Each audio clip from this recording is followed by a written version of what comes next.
Hello, hello, Shagathon here. Welcome back to another Rust coding stream here on the 23rd of November 2022. Local time 1829. It's been a hot minute since the last one. It's been about 2 weeks, I guess. I didn't do any last week, and I didn't do one this Monday because my life has fallen apart. Let's go ahead and take a look at things. So we last left off with binary space partitioning algorithm for map generation. So we actually did two variants of it. However, we did a like just a regular one, and then we did an interior one as well, which is, we'll say, a lot more tightly packed. So if I can actually go ahead and try this again. Yeah, this looks like the regular binary space partitioning. You'll notice the first rooms that pop up, the first squares that pop up there, are all larger, and as they go, they get smaller and smaller for the most part. It's not exactly how it works, but some of the last ones you see should be relatively smaller. Now we're having a bad time finding the interior. There we go. So this is kind of how we get the interiors. It did a lot of very samey stuff right there. It normally doesn't. Okay, that's still, like, it is what it is. Normally you get a lot more smaller rooms, but that's how randomness works. So that's kind of where we last left off. And then we can kind of run around, and there's some bugs. Yeah, here it is. There's some bugs, and I looked into it a little bit, and I think I know what was happening. Well, I do know what was happening to an extent, but what I found interesting was we have these things that are like spawning in the walls and all that. If we take a look, BSP interior, there was a piece of code that was commented out. This was in the tutorial. This bit here was commented out. And if you were watching last time, oh, I need to expand that a little bit. That should be a little bit better. If you were watching last time, then you would have seen me get to this point, and I typed this in, commented it out, just like it was in the tutorial, and I was a little bit curious about it, and we just kind of left it. I didn't think too much more of it. This is related to fixing that issue, but other issues happen if we comment this out. So if we go ahead and do it, and then we run the game again, didn't do that. Well, that might break other things. I messed around with it for a few minutes a while back. I haven't really touched this. I've wanted to continue this, but I didn't want to do it away from the streams. Either I abandon this on the streams and do it on my own, or I continue it on the streams. Okay, so we are clearly getting binary space partitioning interior once again. And let's just take a quick look at... So what you may be noticing here is basically... the rooms are not the walls are a lot wider than they're actually really intended to be. At least I think so. Maybe that's fine, actually. Am I just... maybe it's fine. We'll take a look. Yeah, no, they're all like too deep. Yeah, so they are all too deep, which, I mean, it kind of works, but that's not really the intention. What we would really be aiming for is a wall, like this wall right below where I'm at, this one down here. It looks like it's one wide, but if we get down to the next room below, it's going to fill in. Well, that was a bad example, but I mean, this over here, all this looks like it's one wide, and I bet if we explore both sides, yeah, it becomes two. So that's the main issue. But what that does, though, is that should now ensure that our rooms are defined in such a way that things are not going to be spawning in the walls. So the reason I didn't want to mess with anything here is because after looking at it, I was like, okay, I see what's going on, but we're going to have to change a little bit of how the spawner works, I think. Because the way we're defining the rooms for the interior here, the coordinates are not quite the same as what the spawner is working with, I believe. Okay, so that's enough playing around, I guess. Let's go ahead and just find the exit, because I'm already committing to it, I guess. Is it in the wall? Never mind. I think we can still spawn stuff in walls. Okay, we got another interior. Nice. But yeah, it doesn't feel as good this way. So we're gonna remove these changes and get back to what we had before. Things also look a little bit different than last time in terms of the IDE. I made a slight change, and I think this is one place where it's showing up. This double ampersand here. I forget what these things are called. There's a special name for it, but yeah, I'd have to look it up. It's bugging me though. It's a weird word. It's not a word I was familiar with. If we take a look, here's an example of it though. The arrow, the fat arrow, actually gets turned into a glyph. And we see this with some other things as well, like greater equal, not equal, things like that will all get turned into unique glyphs. So it's just a little, what's the word? I guess quality of life. I haven't really done a lot of coding since I enabled this. I just enabled it like 2 days ago. So I'm not quite sure. Plus equal doesn't get turned into anything, but we can see a greater equal here. There are potential issues where I think you might run across some weirdness, maybe with like the turbo fish or something. Actually, that gets turned into. You type in, I don't know. I think there might be some places where you run into some weirdness there, and we'll test it. We'll test the waters as we keep coding with this setting, and then if I don't like it, I'll turn it off. So now that we've kind of covered where we were at, catching myself up a little bit. Oh, there's another feature that's on, and I hope this one doesn't bother you. Notice here we're in Impl game state for state and tick, but those are on line 139 and 140. We're all the way down here on 174. So this just kind of keeps track of where you're at. See, right now we're in Impl state, and we're in generate world map. We're in run systems. It's supposed to help you keep track of where you're at. I straight up forgot I turned that on. I was just messing with it yesterday. I don't know if I'm gonna like it. I feel like there's not enough of a border to make it really clear. So I might need to turn that off if I don't like it. We'll probably push through today because I don't remember what that setting was called either. So it's like sticky scroll or something. I don't know. All right. So now we've gone through all that and wasted time. Let's open up the browser and take a quick look at the session here. We have Cellular Automata as the main goal for today. We might also do Drunkard's Walk, and then we'll see where we end up. Again, my apologies for the big delay here. As I said, my life fell apart. Actually, just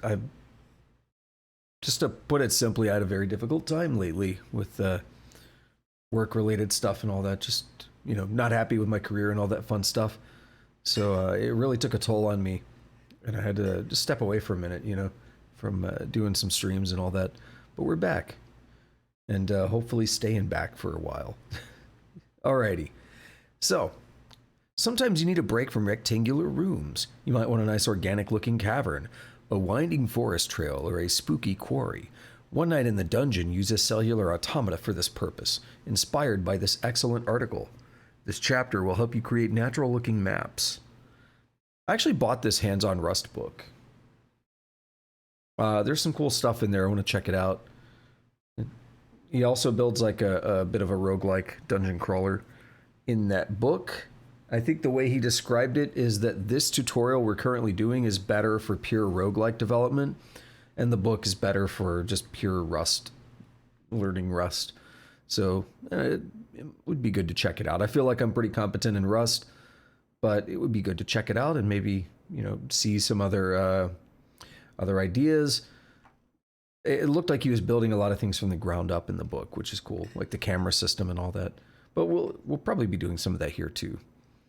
So, oh, this is on roguebasin.com. Okay. Random cave-like levels. Well, we're about to be doing the algorithm.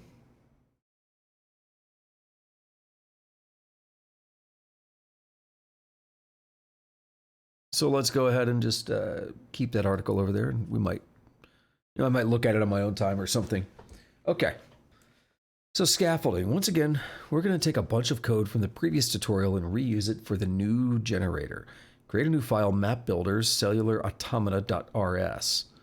Place the following code in it. Alrighty. Well, let me do that. So, where's our map stuff? Here we are.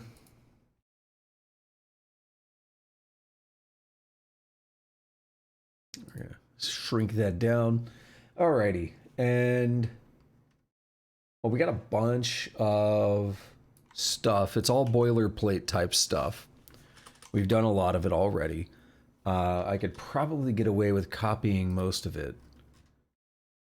Like this, we're going to be changing to Cellular Automata Builder.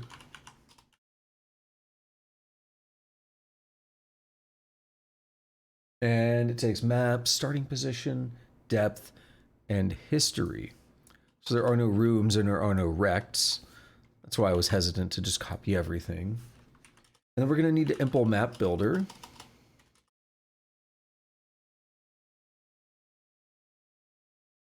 For Cellular Automata Builder. And then we're going to need to... Map builder's in here. Yeah, okay. And are you not... Oh, I know why. Yeah. Where did that go? Okay, we need to go to, what's the other file? Give me a second.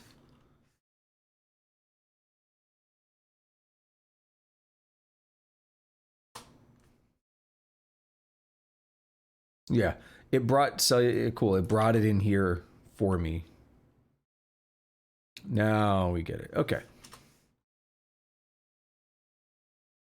So we got all these fun ones here. A lot of these are going to be very, very easy. Get map.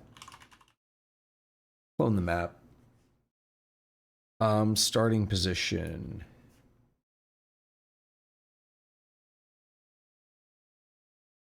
Right, just clone that. Snapshot history. Just clone that. I was making sure it was... The coloring changed when I messed with some of the fonts and stuff. I believe it changed a little bit. It's bothering me. I was trying to turn on those, like the arrows and stuff like I was talking about. And I tried a couple things with different themes and stuff. I ended up having to do like a font. But I thought I set my theme back, so we'll see. Something about us is bothering me a little bit. Build map. What do we got? What do we have on build map here? Yeah, we're gonna have to do it. So it's gonna be self.build, which we don't have yet, but that's fine. Expected R curly is called a curly brace.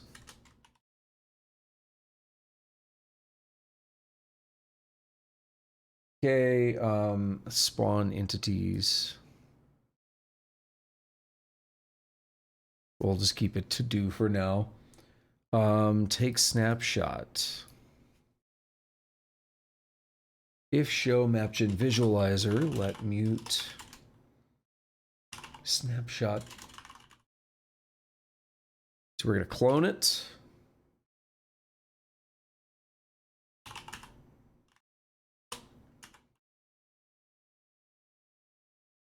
And we're going to reveal all the tiles so we can show that on the screen.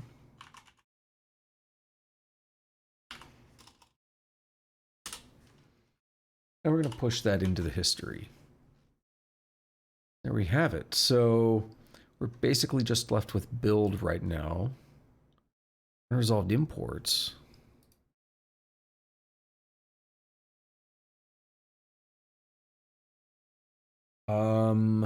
Why? Particularly BSP and stuff. Is this not another layer up? No. I might need to take a look at how he set some of these up. Actually, no, I think what it is in mod, we're not bringing in spawner and all that. So now that should make spawner happy.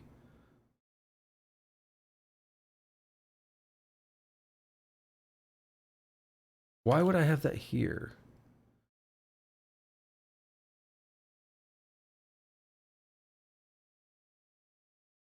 I don't know if I want that. And in this, I think is another super, yeah.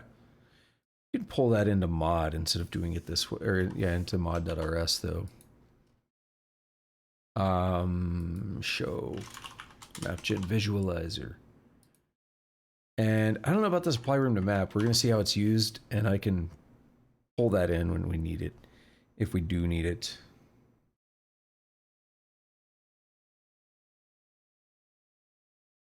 Right, so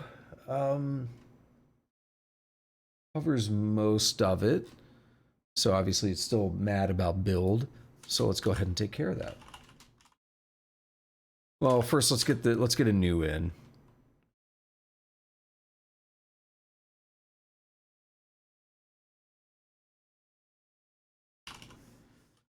So we're just gonna make a new one with the depth, and it's gonna give us back a cellular automata builder. So basically, we'll just make one here.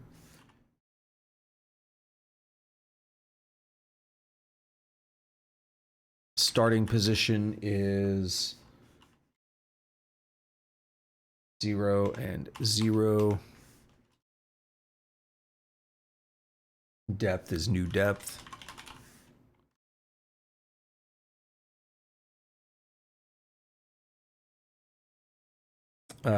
Tuscas, what's up? I'm exceptionally tired, but I'm alive. I don't have to work tomorrow or the next day, so that's good. All right, so we'll go back to the random builder real quick. Wait, oh, you're still mad because of self.build. We'll do that for now. And we'll go to mod.rs. We'll basically get rid of a bunch of this.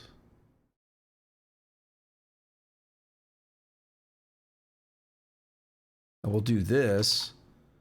Swap it for the cellular.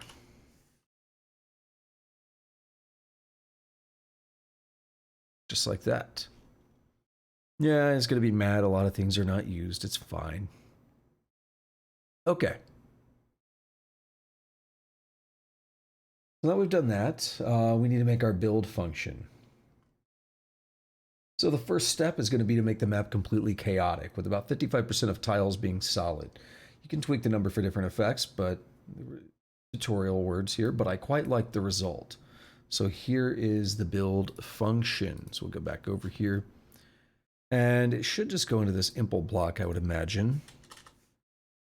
Yeah, because it's going to take a mutable reference to self.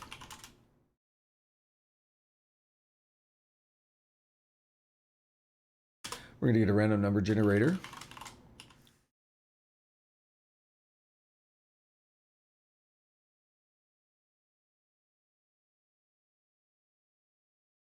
So completely randomize it, turn 55% to floor.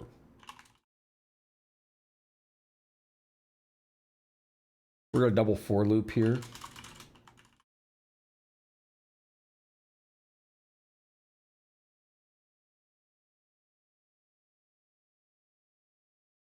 Okay. So just loop from Y for Y and X. Make sure you get your height and width in the right places there. -1 on each. All that looks fine to me. We're starting at 1 as well because that's going to be the border of the map. We can't forget that. Let roll equal rng.roll dice. Forgot all about this.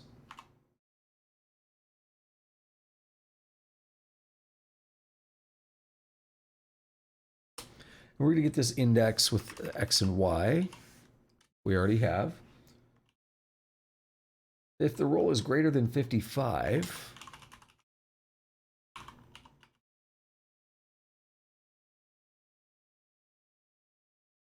so a very simple algorithm here to do what we're trying to do.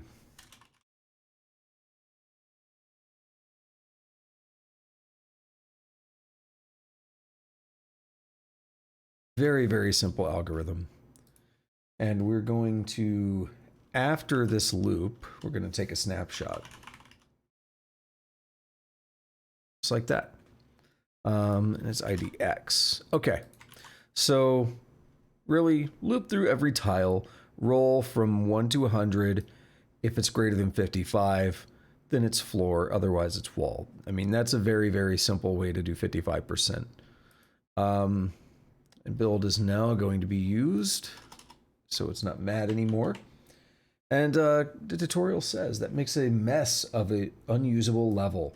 Walls and floors everywhere with no rhyme or reason to them and utterly unplayable. But that's okay because cellular automata are designed to make a level out of noise. It works by iterating each cell, counting the number of neighbors, and turning walls into floors or walls based on density. And then, so here's a working builder. So, yeah, we're actually going to do some stuff here. So I've mentioned before, but Conway's Game of Life... Oops, I hit the wrong thing. Hang on. Conway's Game of Life is Cellular Automata. That's the classic example of it. Noita, or any of like the falling sand powder games or whatever, those are using Cellular Automata, where you define very basic rules for the cells, and interesting complex behaviors can emerge. So in Conway's Game of Life, the rules are very simple. Like if more than 3 of your neighbor cells are alive, then you die, as if from overpopulation, too many people, not enough food, right? If you have no neighbors, then you also die because it's like you can't reproduce. So very simple rules like that can produce these very complex and interesting scenarios. So that's kind of what we're going to be going for here. So we're going to take that snapshot and then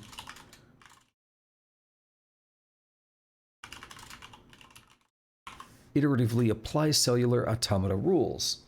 So we're going to do this for 15 rounds, it looks like. So for _I and 0 to 15, let mute new tiles equals self.map tiles.clone. Now there's a reason we're going to do this without even having read the algorithm and tutorial and stuff yet. Well, yeah, the algorithm is basic. Okay, I want to catch myself on the words there. When it comes to cellular automata, the algorithm is kind of the same always, but what's unique are is the rule set. So the general thing that you're going to be doing in cellular automata is you need to apply the rules for all cells at the same time, basically. So you don't want to be like partially applying rules or like modifying the state before all the rules can be applied in a single iteration. So what I'm trying to say here is what we're doing is we're going to clone the tiles, and that gets us like our current state, and then we can like make modifications without affecting the initial result. So as I mentioned in Conway's Game of Life, if you have too many living neighbors, they die as if from overpopulation. But if you prematurely remove cells before the end of checking every cell, then that's going to completely affect the outcome, and it's not going to actually behave correctly. So what you need to do is go through every single cell, check it against all its neighbors, and decide what its next state should be. And then after you know what the next state for every single cell is, you can actually apply it. So that's a very long-winded way to say that I'm sure we're cloning here because we're actually going to be taking advantage of, okay, we need to know what like this current state is so we can like modify. We're calling it new tiles here. But I think we're going to just modify new tiles, and this is going to be our next state probably. And we're going to do this for 15 rounds. So we're going to have a double loop in here. We're going to apply rules for cells, and then we're going to do it 14 more times. So let's go ahead and get that working. So for yn1 to self.map.height -1.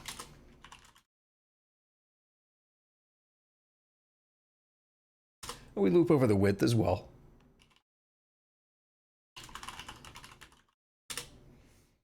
And we get the map index.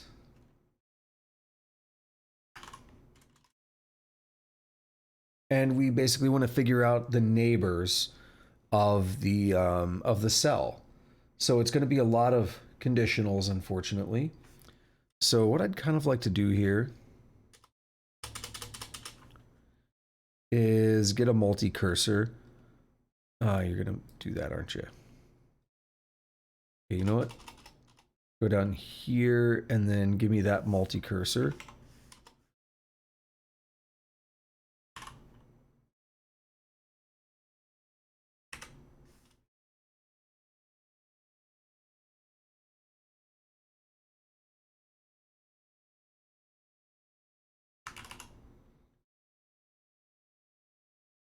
Okay, and we're going to put that there.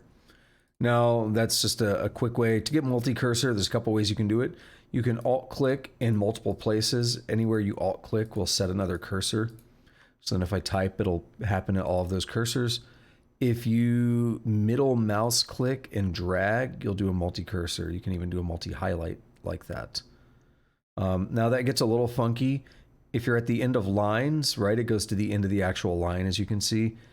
But if I start it here, it's going to stay in line. Whoops. If I start it here, it's going to like stay in line with where I'm at, basically. So you see it's trying to like highlight, it's trying to do some funky stuff. If you get like here, yeah, like it does a little bit of weird stuff here at the end of lines. So what I always do if I want to get a cursor at the end of a bunch of lines, I'll go way out here into the white space. Do that, and we got a cursor at the end of each line. So just good things to know. Now I did this because most of they all start out with the same thing, and then they're a little bit different from here. So that's a -1, that's a +1. These are a bit worse, but they all have something in common. We're gonna get just these.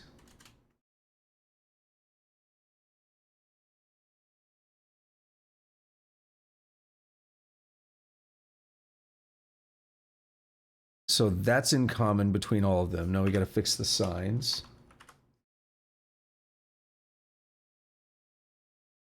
And now these are also unique. Just being really lazy about it. So we're going to do -1, but then it's minus and plus. And minus and plus. Okay. I mean, it might have been easier to just type them all out, but I prefer to do stuff like that. We're going to have to compare everything too and make sure I didn't make any mistakes. But all we're really doing here, so this would be a good time to think about what I'm actually doing, because it's deceptively simple. I'm sure all of these are going to be neighbors plus equal 1, so yeah. Also, I'll put the semicolons. So, you know what? Let me get rid of that, and I'll do the multi-line just to show it.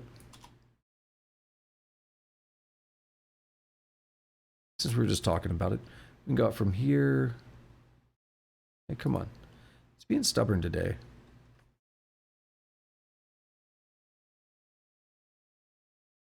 And there we go. Just like that. That's going to expand that out a bit. And these are not map width, it's map dot width.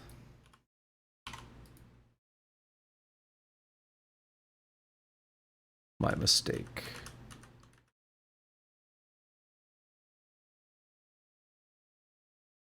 Okay. So index -1, index +1, index minus the width, index plus the width, index minus the width -1, index minus the width +1. So there's a trick here. Minus plus minus plus minus plus minus plus, and it's actually minus minus and plus plus, but I don't think it would have, actually it would have mattered because yeah, the way I have these set up, it would have mattered. I think, maybe not actually, it's fine. Just organization. Yeah. So what's actually happening here? It's deceptively simple, as I said, but we should break down and make sure we understand what's going on. We're counting the neighbors. So imagine you have a 3x3, a tic-tac-toe grid, right? You have a 3x3, and the center tile is your cell. They can have up to 8 neighbors. And if you look at this, we have 1, 2, 3, 4, 5, 6, 7, 8 times that we can increment neighbors. All we're actually doing is checking all of the neighbors of the tile. But there's a little bit of math going on with the indexing here, because if you recall, which you probably should because we're using XY index here, if you recall, what we're actually doing is using a one-dimensional array or vector and treating it as a two-dimensional vector, because it's all data. And how you access the data, how you use the data is the most important thing in programming. It's all just data, it's all just ones and zeros under the hood. So you can treat the one-dimensional vector as a two-dimensional. So in order to actually get those neighbors, this is how we're kind of doing it mathematically, by manipulating the index. Now we could also do some stuff where we take like the X and Y value, and then we go like X minus 1 and Y minus 1, you know, and then we say X, and you know, we have another one that's X and Y minus 1, right? We have another one that's X and Y, you know, and we have another one that's X and Y plus 1. Like we could go over, I'm doing it in horrible order there, but we could go over all the possible pluses and minuses. Oh, actually you wouldn't do X and Y because that's the cell, but you do one for X plus 1, Y plus 1. And basically you'd build up the 8 cells around the index that we currently have. And that's all we're doing here, but we're doing it with just a little bit of math. And we're using like the map width as a way to kind of move up and down a row in the map. So it's, I wouldn't say tricky. It might be tricky if you're like a newer programmer or something. But if you take a few minutes and maybe draw out like a 5x5 grid or something, and you know, work out this indexing first, and then pick a cell like somewhere, you know, where you could use all 8 of its neighbors and work out those indices. Actually, like try to work out those indices. It'll only take a few minutes, and it'll really make this stuff clear. And if you were doing this yourself and you were like, man, I can't figure out like index plus what, or how do I get to what I need? This is how you would do it, really. You would sit there and you would just work it out on paper for a few minutes, and it wouldn't be too bad.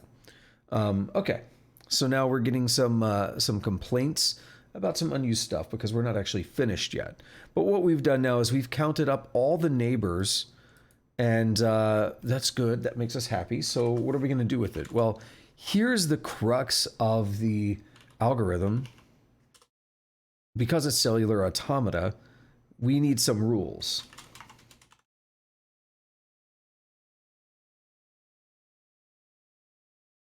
So these are going to be pretty simple rules. If we have no neighbors, or if we have more than 4, we're going to set the index to a wall. Else, we're going to set it to a floor. And that's it. Now, we actually have to use these new tiles. Now, remember, the trick with cellular automata is that we can't modify the current state until we compute the next state. New tiles represents our next state. And the reason is because the moment we modified part of our current state, when we use the current state again, map.tiles, when we're using the current state, that would influence what we're generating for our next state. So we have to completely compute that new state, new tiles, from the current state before we can actually modify the current state. So then after we get done with that, come down here and yeah, that's good. I was thinking I was on the wrong parenthesis. No, we're good. So we want to do this at the end of each one of our 15 iterations. So we're just going to do self.map.tiles equal new tiles.clone.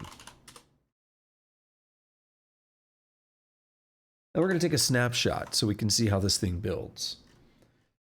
And let's take a look over at the tutorial now to get the full explanation all in one go. I'm going to keep it at the bottom here so we don't scroll down and see the visualization, because we're going to see it running on screen in just a few moments.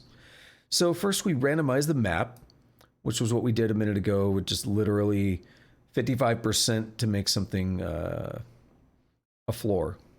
Very simple. And we count from 0 to 9 for 10 iterations of the algorithm. That's incorrect, but it's probably because he changed the iterations, and there's some mistakes like that. We call them out when we see them. We count. We do 15 iterations. For each iteration, we take a copy of the map tiles, placing it into new tiles. We do this so we aren't writing to the tiles we are counting, which gives a very odd map.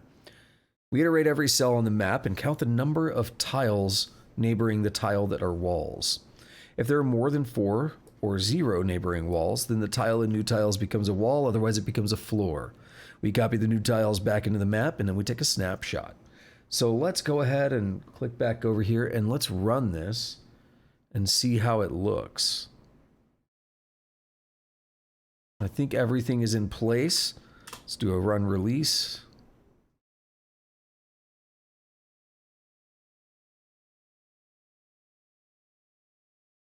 Oh, we got a crash somewhere. Let me expand this out a little bit. Oh, there's a to-do. Yes, the spawn entities is a to-do. To-do. That's a better to-do right now. It's a little hard to cargo run when you have a piece of code that will literally crash you. Okay, let's try it again.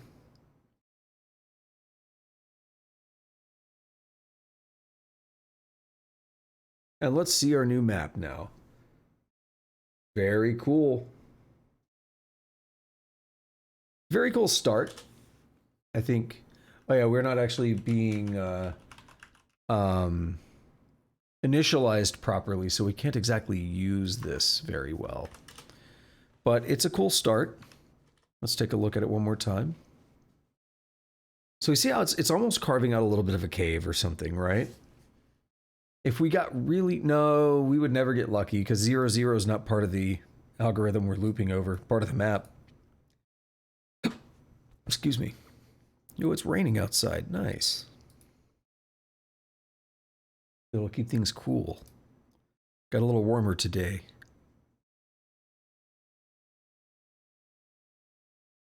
Alrighty. So, head back over to the tutorial page, and we can see their results look about like what we just saw on mine. Very simple algorithm, but produces quite beautiful results. And here it is in action. So now we're going to pick a starting point. Picking a starting point for the player is a little more difficult than it has been in previous chapters. We don't have a list of rooms to query, so instead we'll start in the middle and move left until we hit some open space. Code for it's quite simple. All right. Yeah. Literally very simple. Probably just do that at the end of build, I would think. So I don't feel like typing this. So we're going to find a starting point, start at the middle, and walk left until we find an open tile. You could very easily code this. Self.starting position equal position.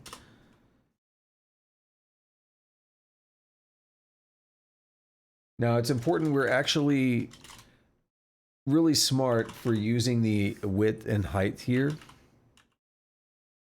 By using the width and height and dividing by 2, we're future-proofing for a time where we may use a different sized map. So it's good when you can to think about those kind of things in advance. Now,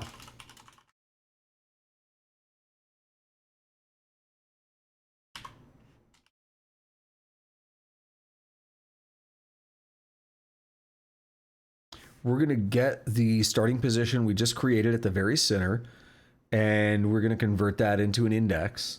And now we do a very simple while loop.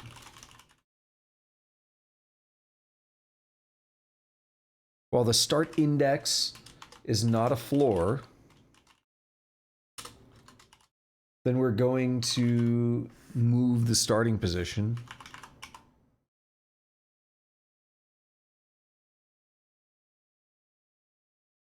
Yeah, I guess it would be very, very, very unlikely. I don't know if you'd ever come across a case, just due to the probabilities and everything. I don't know if you'd ever come across a case where you'd never find a starting position.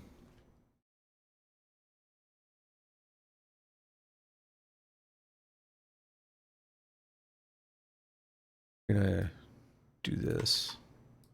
It's the same thing. All right. So there we are. So very simple while loop. While it's not a floor, move left. Keep doing that. Eventually you should find a floor. So next we're going to need to place an exit and call unreachable areas. So we want the exit to be quite a way away from the player. We also don't want to keep areas that the player absolutely can't reach. Fortunately, the process to... Oh, I see a name popping up that I know about. Fortunately, the process to find an exit and the process to find orphans are quite similar. We can use a Dijkstra map. If you haven't already read it, I recommend reading The Incredible Power of Dijkstra Maps. Fortunately, RLTK implements a very fast version of Dijkstra for you, so you won't have to fight with the algorithm. Here's the code. I'm not sure if Dijkstra map is going to be the exact algorithm I'm familiar with, but if you study computer science, you will learn about Dijkstra's algorithm, and you'll learn about a couple ways that you can use it. But it's generally used for finding like shortest paths. So it seems like this may still be related.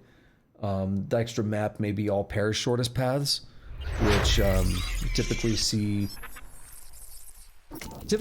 a few different ways to do that. I remember the Floyd-Warshall algorithm was another way to do all pairs shortest paths. Thank you for that follow by Centric Stone. Appreciate it. Let's take a quick look at this. I'm not going to go into a lot of detail here. Make sure I don't set my water down on a cable and cause it to fall over. The incredible power of Dijkstra maps.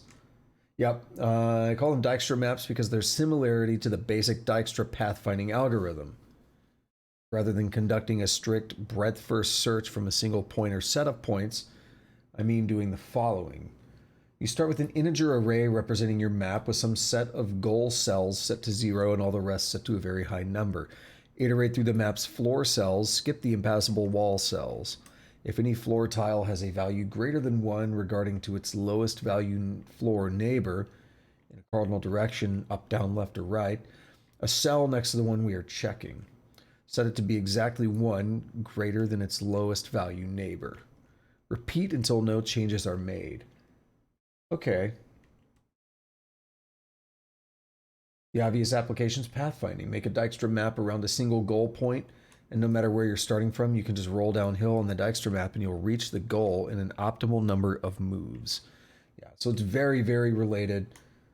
There's an obvious reason it's being called Dijkstra map, but it doesn't seem like it was actually created by Dijkstra. Just based on the fact that they're saying they call it because of its similarity to Dijkstra's pathfinding algorithm. Okay, so looks like it's cool stuff. Let's go ahead and get this thing working here. Doesn't look like we're going to really be implementing the Dijkstra map, but we're going to be using the one that's built into RLTK. So let's go ahead and we've got our starting position. In fact, before I even do that, let's go ahead and run it with our starting position. Because now we can actually move around the map for a little bit. Should be good to go. It's also cool to just see it running again. Yeah, we can kind of walk around here a little bit. Definitely a little bit harder to navigate. It requires you to actually have to think a little bit. You know, when you got nice square rooms everywhere, you just kind of like mash the button a little bit, or hold the button even. Okay, cool. Nice to explore that a little bit. Alrighty. So let's go ahead and get to the end of the build function here. And now that I think about it, I think we would want to... No, we're going to do this from the starting point. Okay, yeah, that's fine then. Yeah. So find...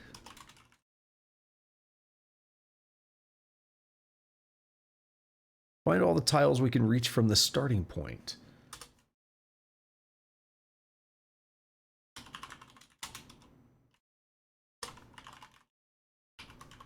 My initial guess is that we probably are going to have like the weights and stuff of how long it's going to take to reach something. We'll see though.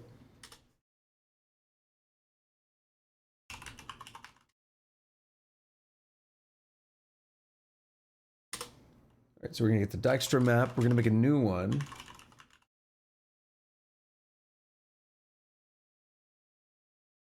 The map width and height. And we're going to pass it the map starts.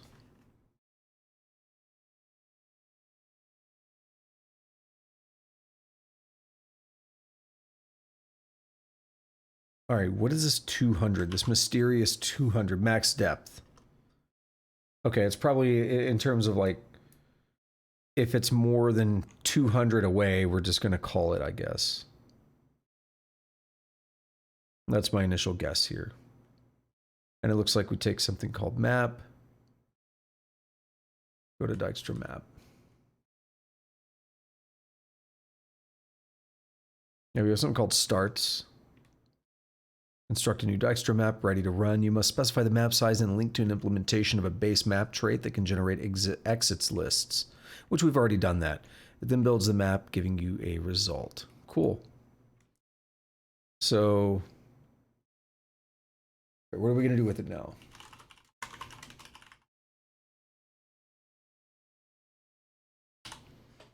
All right, we're going to set an exit tile as like nothing.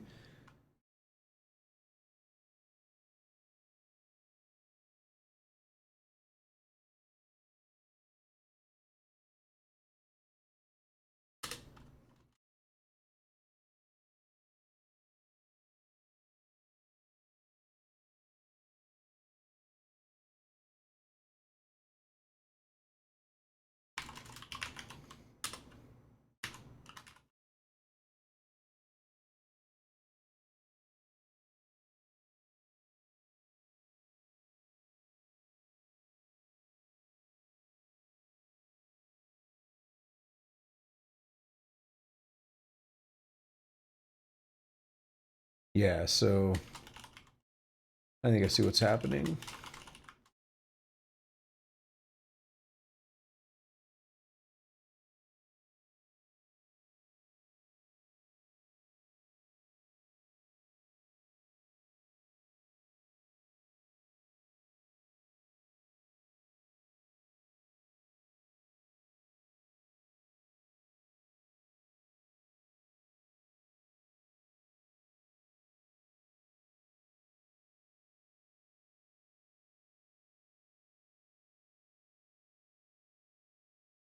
Okay, and then after this for loop, take a snapshot.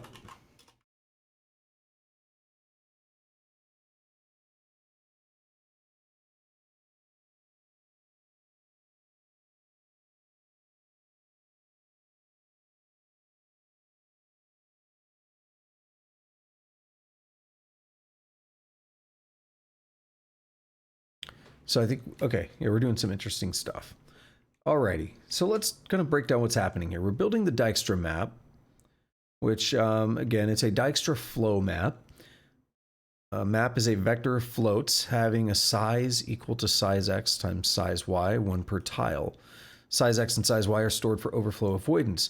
Max depth is the maximum number of iterations this search shall support. So again, if somehow you had to walk more than 200 tiles to get somewhere, we're just going to call it. And what we're probably using is F32 max as our way to say that it's unreachable, because we're actually using F32 max down below. And that's a common thing. You either do that or use like a negative value or something. There's a couple of ways you can do it. And that's actually like the maximum value that an F32 can hold. 3.402 whatever times 10 to the 38th. Big number. I never knew what the number was. So then we're going to use this extra map. Specify map size. It's going to build the map. Okay, yeah. So we're going to get this exit tile and set it to 0, 0. And I think that that F32 there is how far away we are. That's the distance I'm imagining. So it's not like a coordinate 0, 0. This U size is our map index. So this first piece of the tuple is our map index, which just says start us at, this would literally be start us at 0, 0 in the top left, or the exit would be 0, 0 in the top left corner. But we're also saying the distance is 0, 0, or 0.0, I mean, F32. And because of that, basically any tile that we come across is going to be a new exit candidate, because it's going to actually be further away from what we've set here with a distance of 0, 0. So what this is going to have the effect of is, as we're checking things further down the way, we're going to be grabbing each tile that's further than our current exit candidate, and thus the exit's actually going to be the furthest possible tile away from us. That's the way I'm reading this now. So the big check here is we loop through the tiles, and we say if it's a floor, then we check the distance from the floor tile to the starting point, which we already had, right?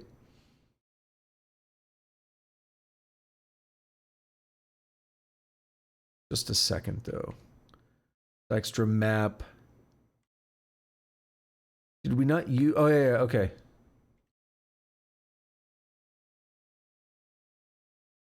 Yeah. Yeah, that's where we fed it in. Okay, we fed in the starting index here. Good. Okay. I think we're fine from that. So because we only fed it that one starting index, I guess then we're just getting back that single F32.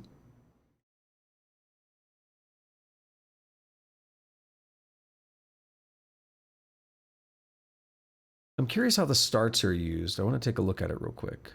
Going down a rabbit hole, but I want to make sure I understand it. Starts.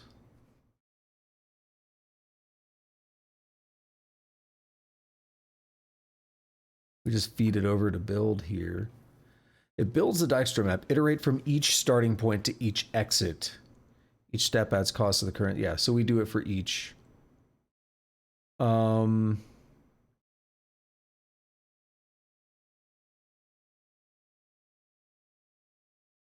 Open list. Okay. Just at a quick glance, yeah, we're doing that for multiple starting points potentially. But since we only need one, so that's all we really care about. We're good. So we did pass that starting point in here with map starts though. That's what matters. So then for every tile in the map, if it's a floor, we get how far away is it if we wanted to walk there. If it's F32 max, gigantic number that we're never going to have in our map, then we set it to a wall because it turns out it was impossible to reach there. So what ended up happening was it tried to walk around through the map and it never could get there because it's got like nothing but walls in between it. And so it's like, oh, okay, guess we can't go there. We'll set it to F32 max because we tried 200 times and we couldn't get there. Otherwise, if it's not F32 max, then we just check how far away it is and we'll set that as our new exit tile if it's further than our last one, whatever our current exit tile is. All right, so that was a big detour. I always make sure I understand these things as we're going through. It's not the most complex thing, but I was really trying to make sure I understand the Dijkstra map stuff, the more under the hood stuff, because I mean, what's going on in the algorithm there that we can see, pretty straightforward. And then the last thing you see is we're actually using that line 160 there, self.map.tiles exit tile.0 equals tile type downstairs. All right. So it's a dense piece of code that does a lot. So let's walk through it. We're going to create a vector called map starts and give it a single value, the tile index on which the player starts. Dijkstra maps can have multiple starting points, distance 0, so this has to be a vector even though there's only one choice. We ask RLTK to make a Dijkstra map for us. It has dimensions that match the main map, uses the starts, has read access to the map itself, and will stop counting at 200 steps, a safety feature in case of runaways. We set an exit tile tuple to 0 and 0.0.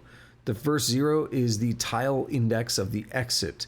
The second is the distance to the exit. See, I broke all this down. We're doing it their way now. We iterate the map tiles using Rust's awesome enumerate feature. Okay. I mean, I guess if you're coming from like C and C++, sure. Like the first place I saw enumerate was in Python. So, you know, I'm not a big Python person, but you know. We iterate the map tiles using Rust's awesome enumerate feature. By adding .enumerate to the end of a range iteration, it adds the cell index as the first parameter in a tuple. We then destructure to obtain both the tile and the index. If the tile is a floor, we obtain the distance to the starting point from the Dijkstra map. If the distance is the maximum value for an F32, a marker the Dijkstra map uses for unreachable, then it doesn't need to be a floor at all. Nobody can get there, so we turn it into a wall. If the distance is greater than the distance in our exit tile tuple, we store both the new distance and the new tile index. Once we've visited every tile, we take a snapshot to show the removed area. We set the tile at the exit tile most distant reachable tile to be a downward staircase. Exactly what I said. It's the furthest tile possible. If you cargo run, you have quite a playable map now. It's just one problem. No other entities. Well, we'll do that in a minute. First, we're going to cargo run it. Make sure it's saved. And boom.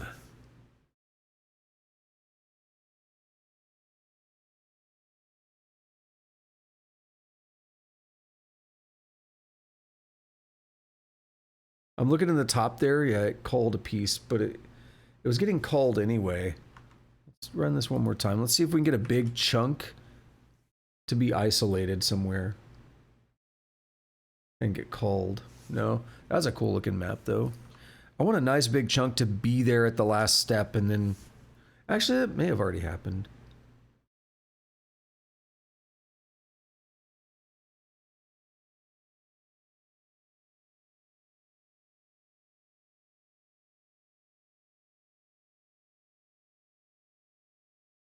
Keep running it a few times.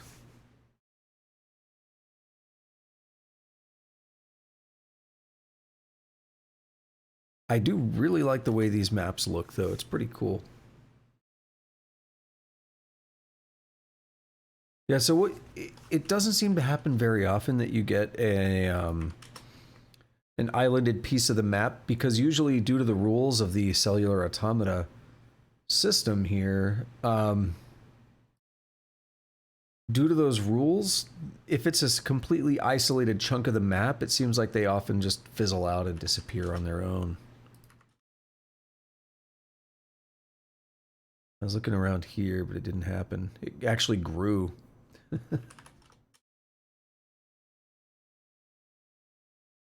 There's a candidate. Ah, oh, look, it got joined into the map, though.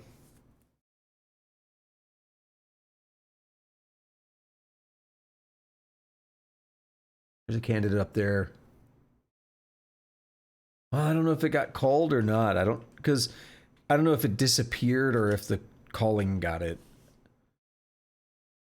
But that's cool to watch. I think that's good for now. So we're gonna add some extra stuff here, right? So we're gonna populate the cave, freeing the spawn system from rooms. If we were feeling lazy, we could simply iterate the map, find open spaces, and have a random chance to spawn something, but that's not really very much fun. It makes more sense for monsters to be grouped together with some dead spaces so you can catch your breath and regain some health. As a first step, we're going to revisit how we spawn entities. Right now, pretty much everything that isn't the player arrives into the world via the spawner.rs provided spawn room function. It's served us well up to now, but we want to be a bit more flexible. We might want to spawn in corridors. We might want to spawn in semi-open areas that don't fit a rectangle, and so on. Also, a look over spawn room shows that it does several things in one function, which isn't the best design. A final objective is to keep the spawn room interface available, so we can still use it, but to also offer more detailed options. The first thing we'll do is separate out the actual spawning. So I want to go ahead and make a comment here. I did not look ahead to this, but this is the reason that I did not mess with the spawning logic I talked about at the start of the stream, that there were some bugs in the binary space partition interior. And it seems to have been known in the tutorial last time because a commented piece of code that would mostly fix it was there. I was under the impression that because we're going to be adding so many different map types, at some point we're going to have to address it. And it should have been a little bit clear earlier when we weren't tracking rooms that something new was going to happen here. So that's why I decided not to touch it on my own and mess with something, because I did sense that a refactor was on the way. So we're going to separate out the spawning and make the spawn entity function. So we're going to try to do it the fun way. Spawner.rs. And this here, everything is identical except this is going to be ripped out to do the actual spawning. So we're going to go to refactor here, and we're going to say extract into a function. And we now have a fun name. We're going to F2 on that, and then gets us the refactor rename. And it's going to be spawn entity. And we have a nice little comment here. Spawns a named entity. Name in tuple.1. So we're actually not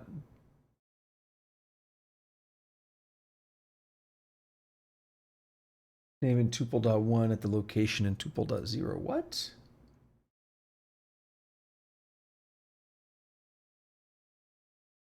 Oh, this spawn thing here. Yeah, my bad.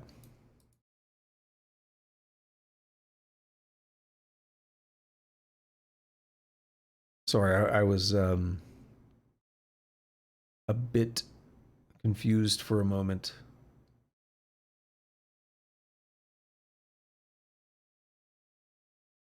It's been a while since I've seen spawn points. We're adding them over here. Okay. I'm still not the biggest fan of doing it by strings. I kind of prefer enums. The problem with enums, however, in this case, is that we would need just a master enum, which had every possible thing we could spawn. And it's not very great either. So, I mean, I guess it's fine. Okay. So, I think all the other code is identical. Spawn entity, ECS, enemy world. The code has them in the other order, however.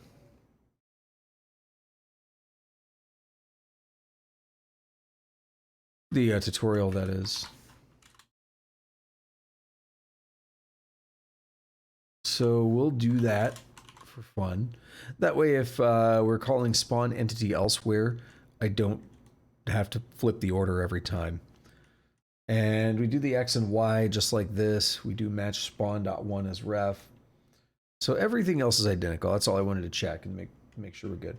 So we can replace the last for loop in spawn with the following, and it's exactly what I have from the refactor, except actually one thing. His code does a reference to spawn. For spawn in spawn points dot iter.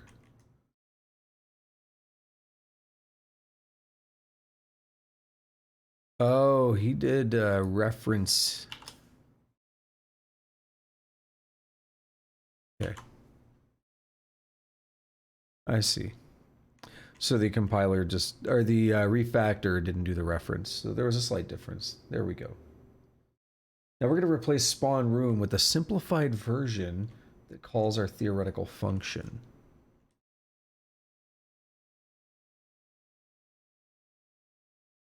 Wait, I haven't made a theoretical one. Okay. Well, I know he said theoretical, but I was like, we haven't even made like a placeholder for it yet. Okay. So spawn room, what are we going to do? Let mute pause. Okay, it's going to be a lot different. I can almost remove this entirely.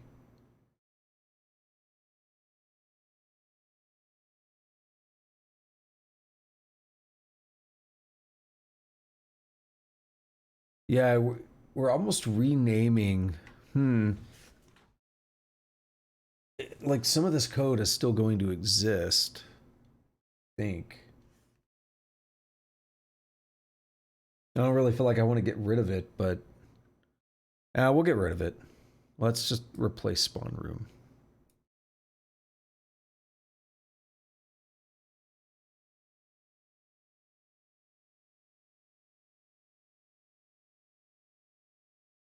So we're going to get possible targets. Double check OBS real quick. Good. We're going to get possible targets here.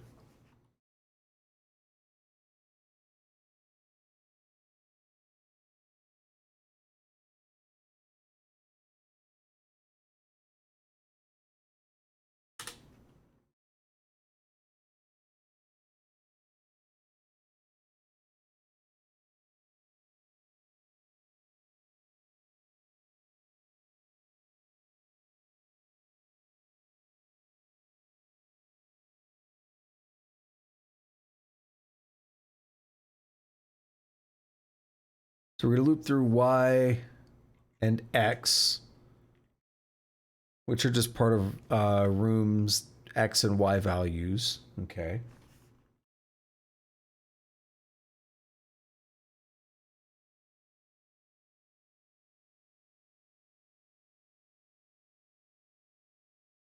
Something wrong there? Ah, that's what's wrong.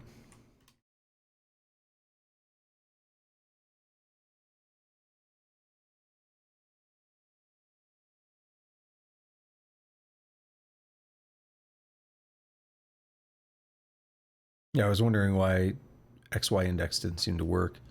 Okay, so we'll get the index of that XY value.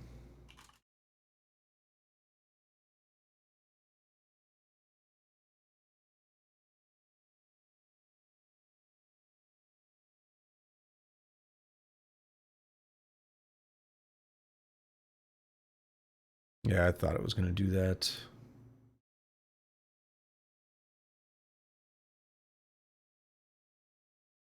I did it, just bring it into the function.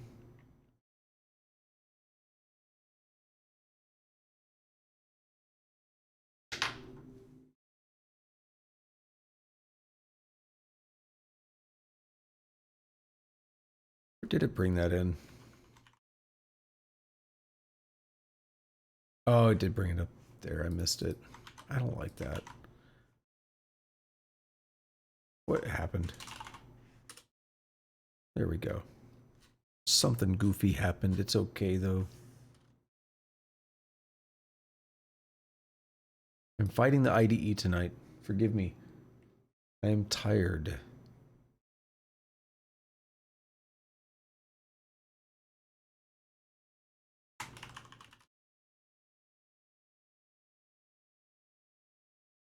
All right, now we need a spawn region. And we can have it just make this wherever. Like that. ECS is MU world. It's not going to be called possible targets. It's going to be called area. And this will be called map depth.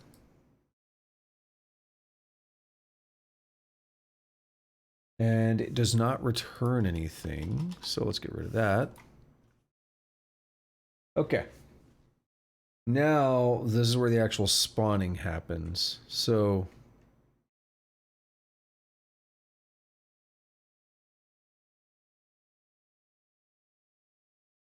I guess, yeah, so spawn room works on maps that have rooms.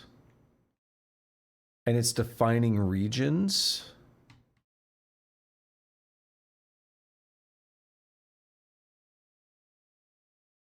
And then we use spawn regions. So rooms are regions. I see. Yeah, we'll see this in a moment. It's interesting. I'm gonna break them both down at once.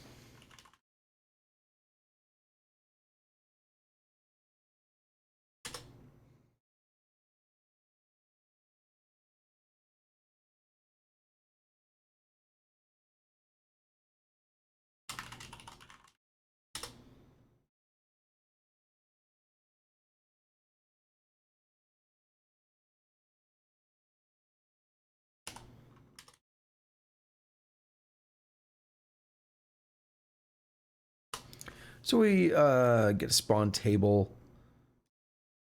create a spawn points hash map, just like we were using before. And areas is a vector from this slice that we passed in, this ampersand array usize thing. It'd be a slice. So we're just creating a vector from that. Okay. Not 100% sure why we need to do that.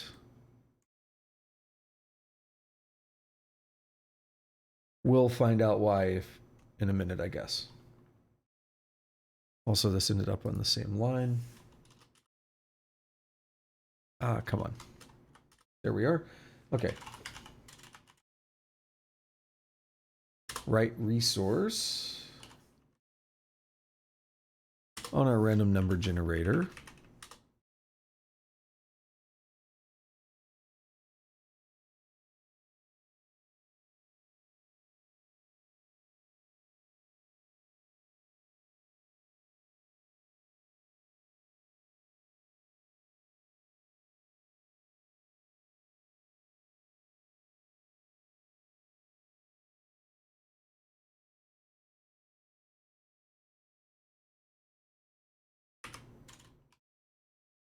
Yeah, it's a big old beefy line. Oops. Also, I missed this. I knew something was off when I typed it. I let it autocomplete and it just broke me.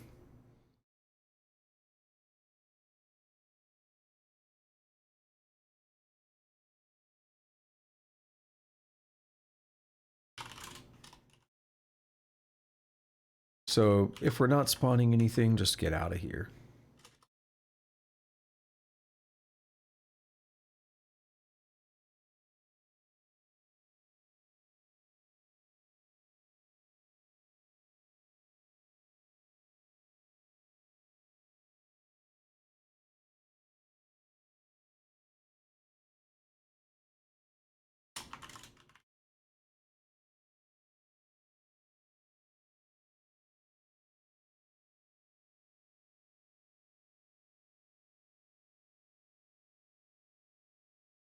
Another big old beefy one.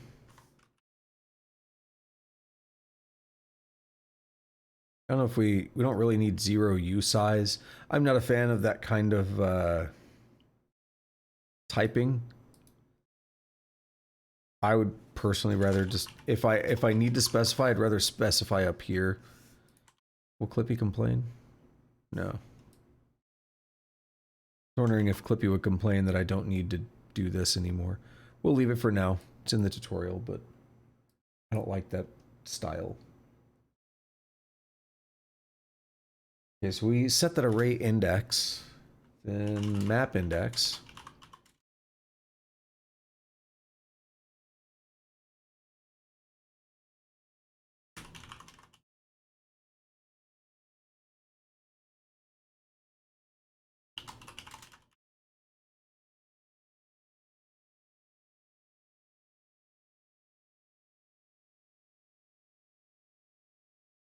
Alrighty.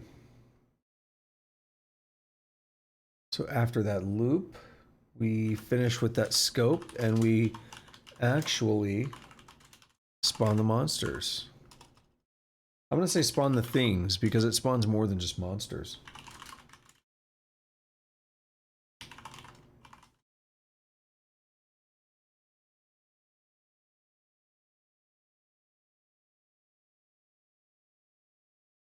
Alrighty, there we go. So we did a lot of stuff here. So let's take a look back at spawn room first and foremost, because there's going to be a trick to this.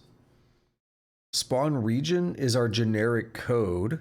Spawn room is our specific code that works if we have rooms to loop through, right?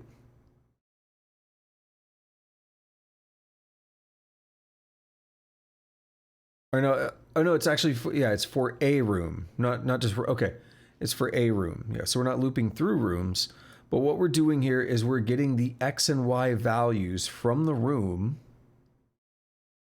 and we're pushing them into a vector of possible targets, the indices, which is what we make from this XY index here. So basically, take the XY coordinates of each XY coordinate of the room, push it into this possible target, and then those possible targets represent a region, the area that we can spawn in. So now rather than actually spawning in this spawn room, we're passing it off to a spawn region, which again is going to be our more generic code. So spawn region just says whatever area you told me I can spawn in, we're going to try. It doesn't know what a room is. It doesn't know any of that stuff, right? So now we actually do our spawn table and everything. I still don't know why we're doing this areas here. And I want to try one thing. Well, yeah, Clippy's definitely going to be mad at some stuff. Because we're not using things right now. So that's not fair to... That's not fair to throw at Clippy. I believe I have Clippy set as cargo check, and let me actually check that. Cargo check, yeah. Clippy on save should be running. So if anything egregious pops up, it should be Clippy doing it, which is very much more aggressive. Okay. So what we actually do then, we hold on, let me check one thing. Area.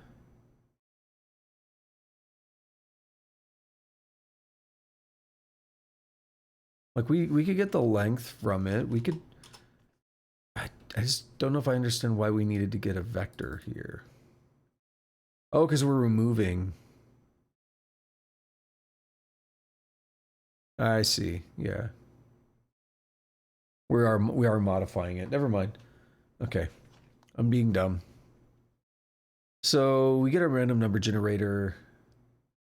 We figure out how many things we want to spawn. And if we are going to spawn things, we loop through for each spawn.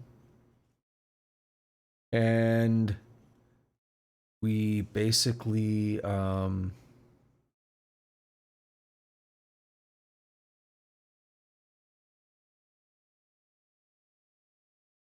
hold on. I'm just double checking.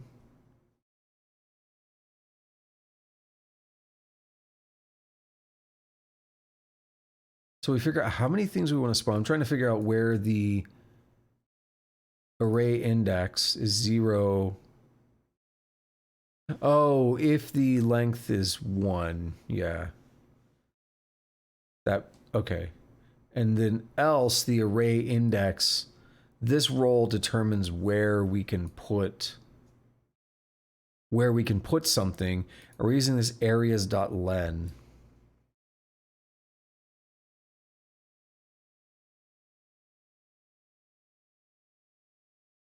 So basically, we keep modifying areas at the end, so we do have to keep We can't like directly iterate over areas or anything because we want to remove indices that we've already spawned for. So yeah, so we do a roll, something that falls within the length of the areas.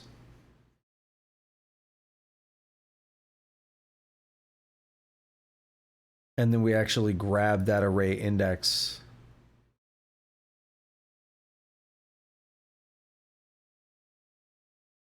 Hold on. Yeah, that's right. We grab that index from areas. Okay, sorry. I'm gonna go through this again when it's now that I've got a better understanding of what's happening. I'm gonna go through it again and make it smoother because this is very confusing to listen to, I'm sure. Yeah, let's just go ahead and start then. So areas, actually, those U sizes are the map indexes. That's critical. So the actual things stored in areas represents the map indices where we can spawn something. That's important. So what we do is, assuming we can spawn things, that we rolled a number greater than 0 for how many spawns we're going to do. Then we loop through for that many spawns. We set our array index. If there's only one possible thing in areas, remember, areas is the map indices where we can spawn something. If there's only one possible thing in there, then we just want to say 0, because that's the only thing in the array index. Otherwise, we do this RNG roll dice, which is from 1 to the length of the areas vector minus 1. So because the roll dice starts at 1, it's like D&D notation, like a 1d6 or something. That's why we start this at 1. We're saying roll 1 dice that's as many sides as areas.len. So we have an off by 1 thing, so we have to subtract 1 from it. This does get us our array index. And then we actually take the thing out of the areas, which again is our map index. So then using this map index now, we can actually insert something into the spawn points. And then, which is just a map index and a name of something to spawn. Very simple. And then we remove that array index. So, that's critical, and I see a potential, not just bug, but crash here. So you can do areas.get, and it'll actually check. Notice it gives us back an option if the thing actually exists, if we're out of bounds. We're doing a potential out of bounds check here, and I would assume that it's not been an issue. Like, the code makes sense. I hope I just walked through this and made it make enough sense. But now let's break down what I'm seeing as a potential issue. Let's say num spawns is 3. Then and let's say areas is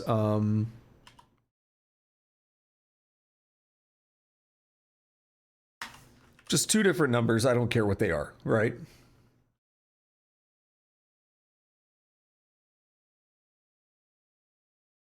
What's going to happen here? Something funky is going to happen. Our first time through, let's say we get, it doesn't matter which one we get. Let's say the first time through we get 123. We'll use 123, then we'll remove it from areas, and num spawns goes down to, well, we're still looping through, so we got to do 2 more. So then the second time we go through, the length of areas is 1, so we'll actually say 0, and that's 124. And we'll remove it, and it's now empty. So the third time we go through, the length is not 1. So we'll actually try to do a roll. We'll do a 1d 0 and we'll subtract 1 from it, and we'll try to do a -1 access to the array. Now, unless there's something in Rust that I'm not aware of with that, I feel like we have a potential for a crash here if the areas is ever sufficiently small. Will that ever happen in practice? I don't know. That's critical. And I also want to try one thing. Areas.get array index dot or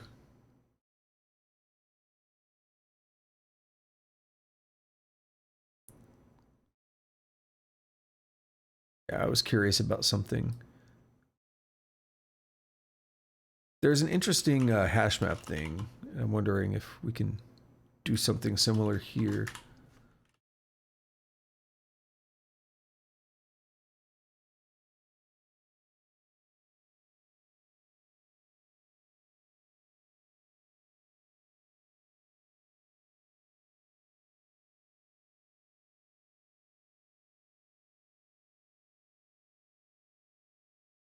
I don't know. I'm not going to mess with it anymore. We don't need to mutate it anyway. I was just curious about something.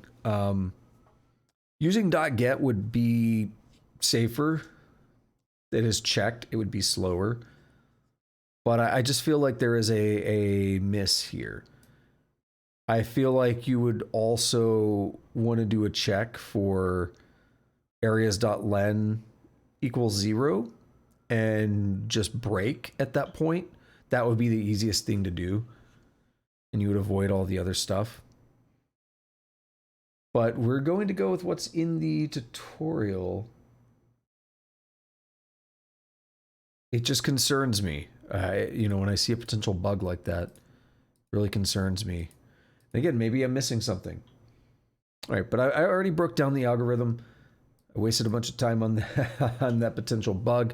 So let's go ahead and head back over to the tutorial now and see the breakdown of the algorithm from their side and see if they can explain why it is not a bug, perhaps. It's similar to the previous spawning code, but not quite the same, although the results are basically the same. We'll go through it just to be sure we understand what we're doing. We obtain a spawn table for the current map depth. We set up a hash map called spawn points listing pairs of data, map index and name tag for everything we've decided to spawn. We create a new vector of areas copied from the passed-in slice. A slice is a view of an array or vector. We're making a new one, so we aren't modifying the parent area list. The caller might want to use that data for something else, and it's good to avoid changing people's data without asking. Yeah, that's why when I stopped on that and I was like, oh, we are mutating it though. Like, yeah, it makes sense. Changing data without warning is called a side effect, and it's good to avoid them in general unless you actually want them. Just a bit of a note, a bit of an aside. That is one of the biggest benefits in Rust being so explicit about mutability and immutability. It is possible in other languages. Well, there are other languages that do assume immutability by default, or even enforce immutability to a large degree. Functional languages come to mind. However, in other languages like C and C++ and such, you can actually define something as a constant. So you can pass something into a function like as a const, or you can even make a function const, I believe. It's been a while since I've had to do it. Some of this may be more C++ for some of this, but basically you could pass things in as const, and you are not allowed to modify them in that function, basically. It is a way to help enforce some of these ideas, but note that it's different than Rust. It assumes mutability by default. And then, I mean, and we could also talk about pass by value and reference as well, but basically you assume mutability by default and you have to opt into immutability, whereas Rust is the other way around. So Rust is very explicit about, hey, I'm changing this. So it's nice when you pass something in that's immutable, you know you're not changing it. But again, that's the default behavior. That's what really makes it stand apart from some of the other languages. So anyway, we make a new scope because Rust doesn't like us using the ECS to obtain the random number generator and then using it later to spawn entities. The scope makes Rust forget our first borrow as soon as it ends. Yeah, it drops it. We obtain a random number generator from the ECS. We calculate the number of entities to spawn. This is the same random function as we used before, but we've added an i32 min call. We want the number of either the number of available tiles or the random calculation. This way we'll never try to spawn more entities than we have room for. Yeah, but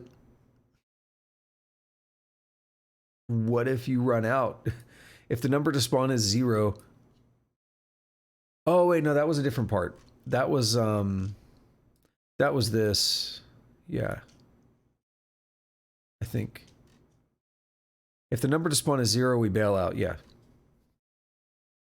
Repeating for 0 to the number of spawns minus 1, we're not using an inclusive range. We pick an array index from our areas. If there's only one entry, we use it. Otherwise, we roll a dice from 1 to the number of entries, subtract 1 because the array is 0 based.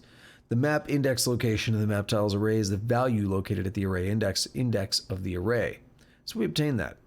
We insert a spawn point. We insert a spawn into the spawn point's map, listing both the index and a random roll on the spawn table. We remove the entry we just used from the areas. That way we can't accidentally pick it again. Note that we're not checking to see if the array is empty. In step 6 above, we guaranteed that we won't spawn more entities than we have room for. So, at least in theory, that particular bug can't happen. No, I don't buy that. I don't buy that. No, because if areas.len is 1, 0. Okay, but what if you still have spawns after that? You're going to remove that last one. You're going to remove 0. You're going to have an empty array. Hold on. Something, my smart device in the other room just started talking and asked me if I want to know how long Pokemon spawns last. I was like, sorry, I can't. It's still talking a bit. I'm going to ignore that. I don't know if you could hear it. All right. That just got me off guard. So again, I don't trust this. I really don't. I think there's a chance we can go down to negative, basically, because we're going to return 0 here. And then if we have to do another iteration, we're going to remove 0, and then it's going to be empty. And we're going to try to access 0 again, and we're going to fail. I don't buy it. It's mentioned here as like potentially, in theory, it shouldn't happen. I don't buy it. I'm going to mess around with it. The best way to test this is to uncomment out the random builder code and comment the cellular automata entry and give it a go. It should play just like before. Once you've tested it, go back to always spawning the map type we're working on. All right, we'll do that then.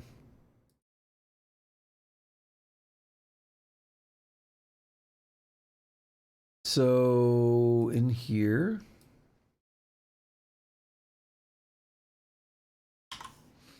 so we should be able to get any of the other maps showing up. I think BSP Interior might work a little better now. It's a good thing it's loading. Wait, that was the goofiest... How in the world did that happen?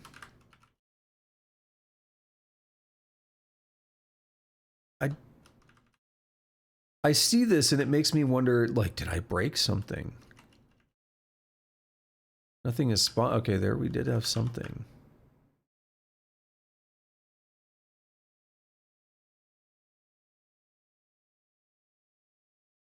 Goofy map is goofy.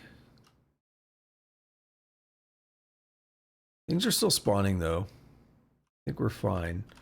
We have no rations yet. I need to see another BSP. Make sure it actually builds a decent one. Okay, yeah, we could still build BSPs. Good. BSP interiors. The odds of that, you could math it out pretty easily. What are the odds of that weird one that I got? I actually want to see this function now because I wanted to see if it doesn't spawn things in the walls.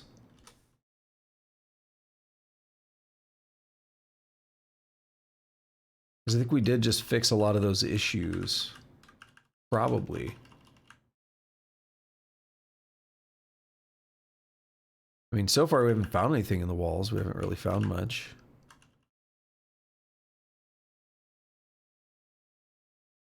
I'm gonna put the dagger on.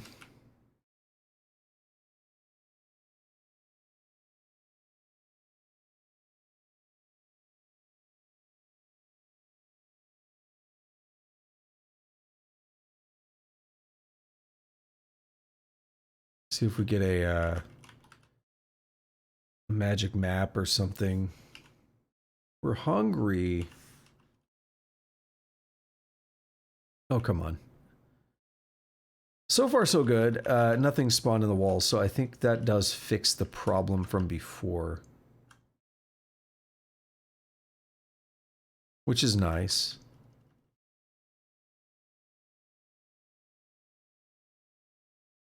As I said, I knew it was something that was going to have to be addressed at some point.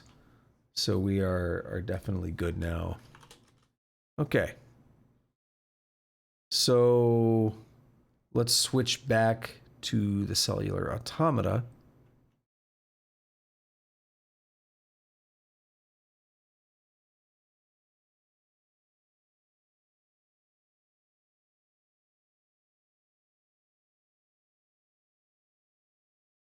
Okay.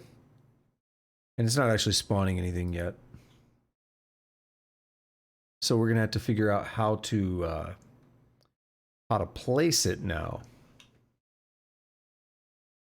Tusk, can we make shooting enemies, like enemies with ranged attacks? I mean, ranged attacks are already in the game, so it'll just be a matter of giving that functionality to an enemy. So yeah.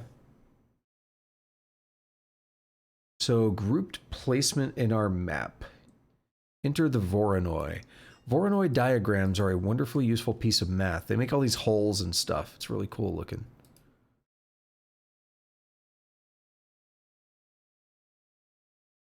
It's not the one I was thinking of, actually.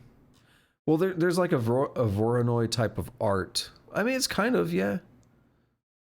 You know, it is, yeah. Okay, yeah, the art is made out of this stuff. Yeah, I understand now. Let's go back to it. Voronoi diagrams are a wonderfully useful piece of math. Given a group of points, it builds a diagram of regions surrounding each point, which could be random or might mean something. That's the beauty of math. It's up to you. With no empty space, we'd like to do something similar for our maps. Subdivide the map into random regions and spawn inside those regions. Fortunately, RLTK provides a type of noise to help with that. Cellular noise. First of all, what is noise? Noise in this case doesn't refer to the loud heavy metal you accidentally pipe out of your patio speakers at 2 a.m. while wondering what a stereo receiver you found in your new house does. True story. It refers to random data, like the noise on an old analog TVs if you didn't tune to a station. All right, I'm showing my age there. Like most things, yeah. Back in my day, we had to go to Channel 3 to play video games. Like most things random, there's lots of ways to make it not really random and group it into useful patterns. A noise library provides lots of types of noise. Perlin/simplex noise makes really good approximations of landscapes. White noise looks like someone randomly threw paint at a piece of paper. Cellular noise is randomly places points on a grid and then plots Voronoi diagrams around them. We're interested in the latter. Perlin noise is super common, and if you're interested at all in random generation, Perlin noise is used a lot. As it says, it makes really good approximations of landscapes. How good? Minecraft uses it. There you go. So we can see, yeah, this is kind of what Perlin noise looks like. So you can grab a sample of this Perlin noise and use it to build your world, basically. It's not a difficult algorithm to program either. So you could do 3D Perlin noise to do things like carve out caverns and stuff. I believe that's how Minecraft does it. There's like a 3D version of the algorithm. All right. So this is a somewhat complicated way to do things, so we'll take it one step at a time. So we're going to start by adding a structure to store generated areas into our cellular automata builder structure. All right, let's get to it. We're getting to near the end of this, so not too much more. History, noise areas. Now remember, let's back this up a minute and keep in mind what our motivation is here. Pull in hash map.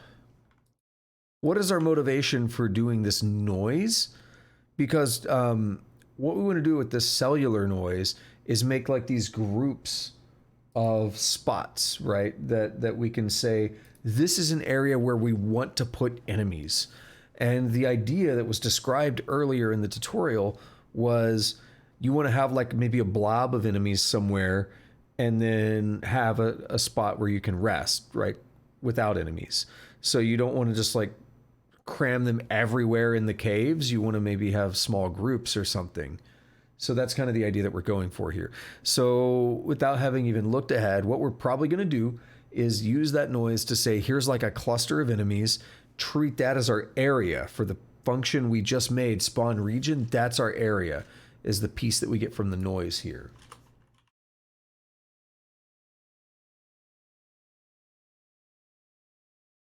We're going to make the hash map. Oh, whoops, I was looking at the wrong thing. I was like, wait a minute. I was like, I need to make a new one, not do all that. Okay, we make a new hash map in our builder. And so the idea, yeah, now back to the tutorial language. The idea here is that we have a hash map dictionary in other languages. Kind of. I mean, C++ has a hash map. Java has one. We have a hash map keyed on the ID number of an area. The area consists of a vector of tile ID numbers. Ideally, will generate 20 to 30 distinct areas, all with spaces to spawn entities into. Here's the next section of the build code. Okay, so I guess we're going to do that at the end of build. Well, yeah, because we need to spawn. So we'll go after the last snapshot. And we'll say...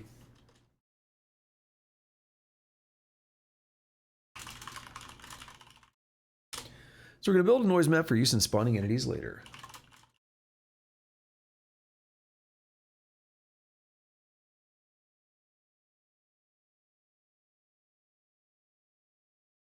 Oh, 65,536. That's a special number.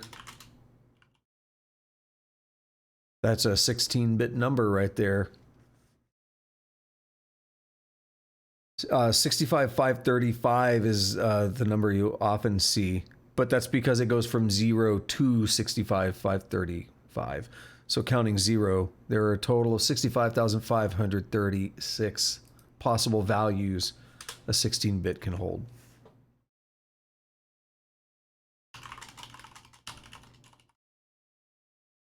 And ports on your computer, they're 16-bit, so you can have that many ports, right? So we're going to set noise type to cellular. Set frequency to 0.08. Now, these numbers are magic numbers to me right now. Set cellular distance function. Manhattan. Now, I do know what Manhattan distance is. So normally, one way to get a magnitude of like a vector is the Pythagorean theorem, right?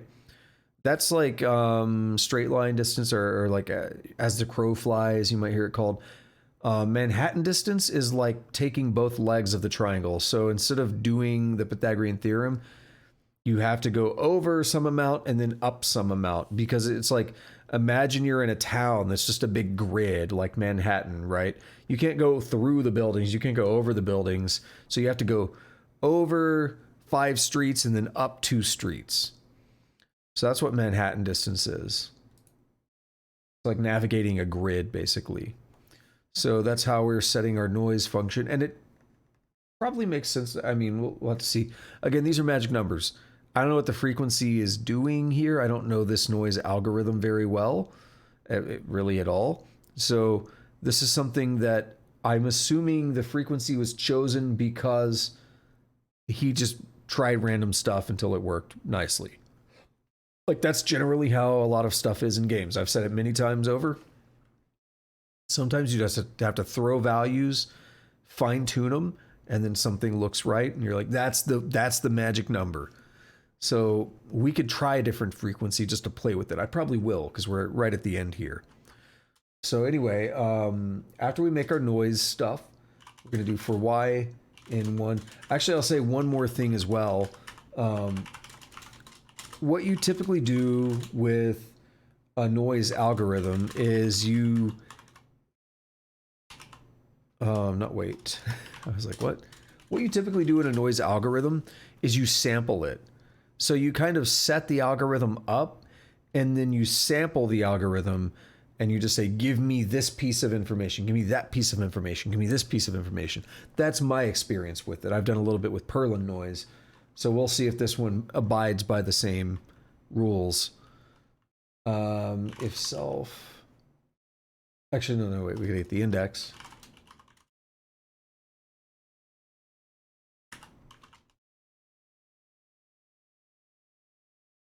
Right. Oh, it's raining again.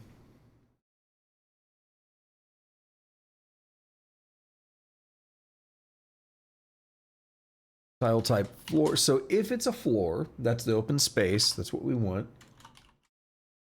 Let cell value f equal noise dot get noise x as f32, y as f32 times 10240.0. That's a magic number. We got to see why that number is what it is.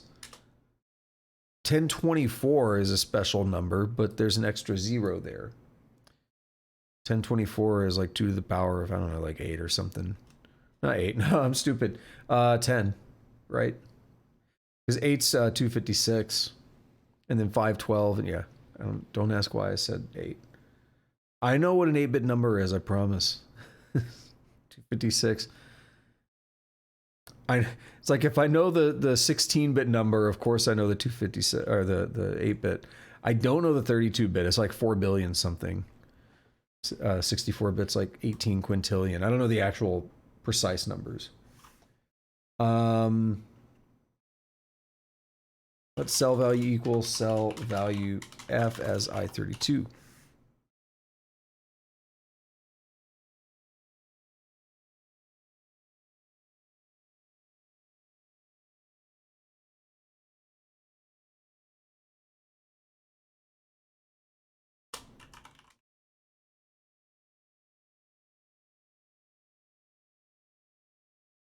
Don't like the unwrap and stuff, but you know, it is what it is. All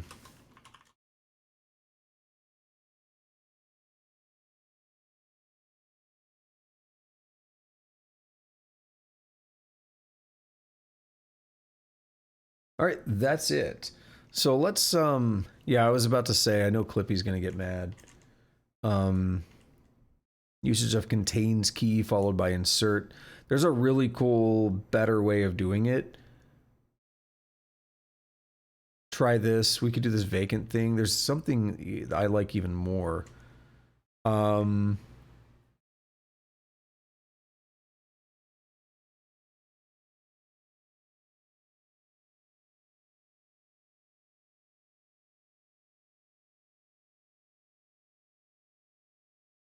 I can also grab, there's somewhere else that we had a Clippy thing to suppress that. I don't know if I like Clippy being mad at me about it right now, but I did mention there's a really cool hash map way of doing this stuff. Let's take a quick sidetrack on this real quick, and then I'll break down the algorithm. So what we're doing is we're saying, does this key exist? If not, insert it. Insert that vector with the index. So there's another way to do it. We'll say noise areas self dot noise areas dot I think it's just get mute. Does get mute, it gets us an option. No, that's not what we want.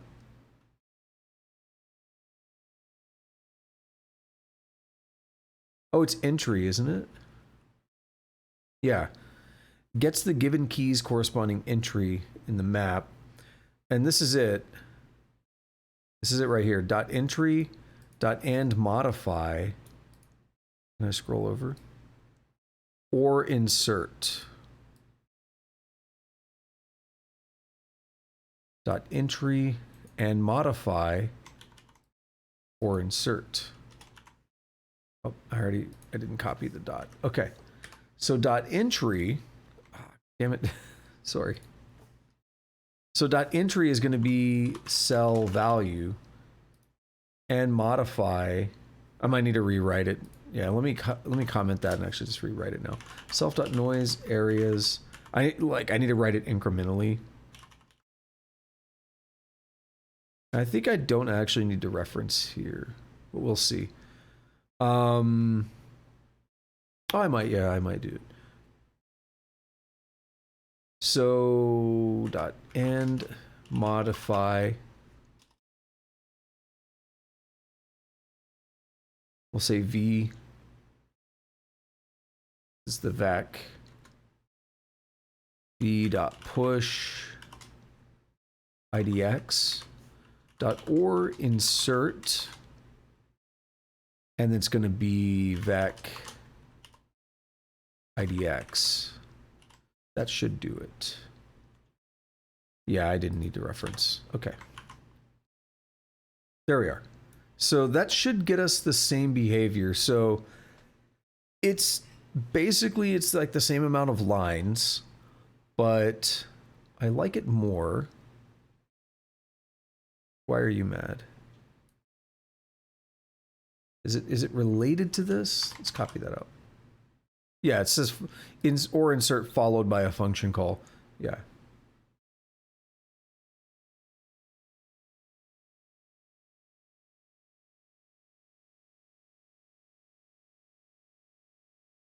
I'll get rid of that.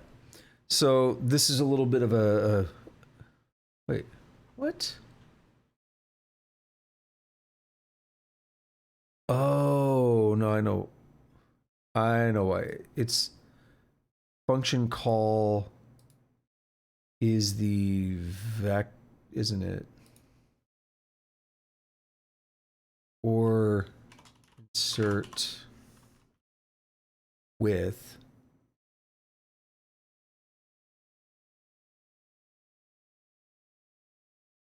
the result of the default function. Yeah, I know why it's complaining. We'll give it just a little closure here. 0 arguments, yeah, so that was fine.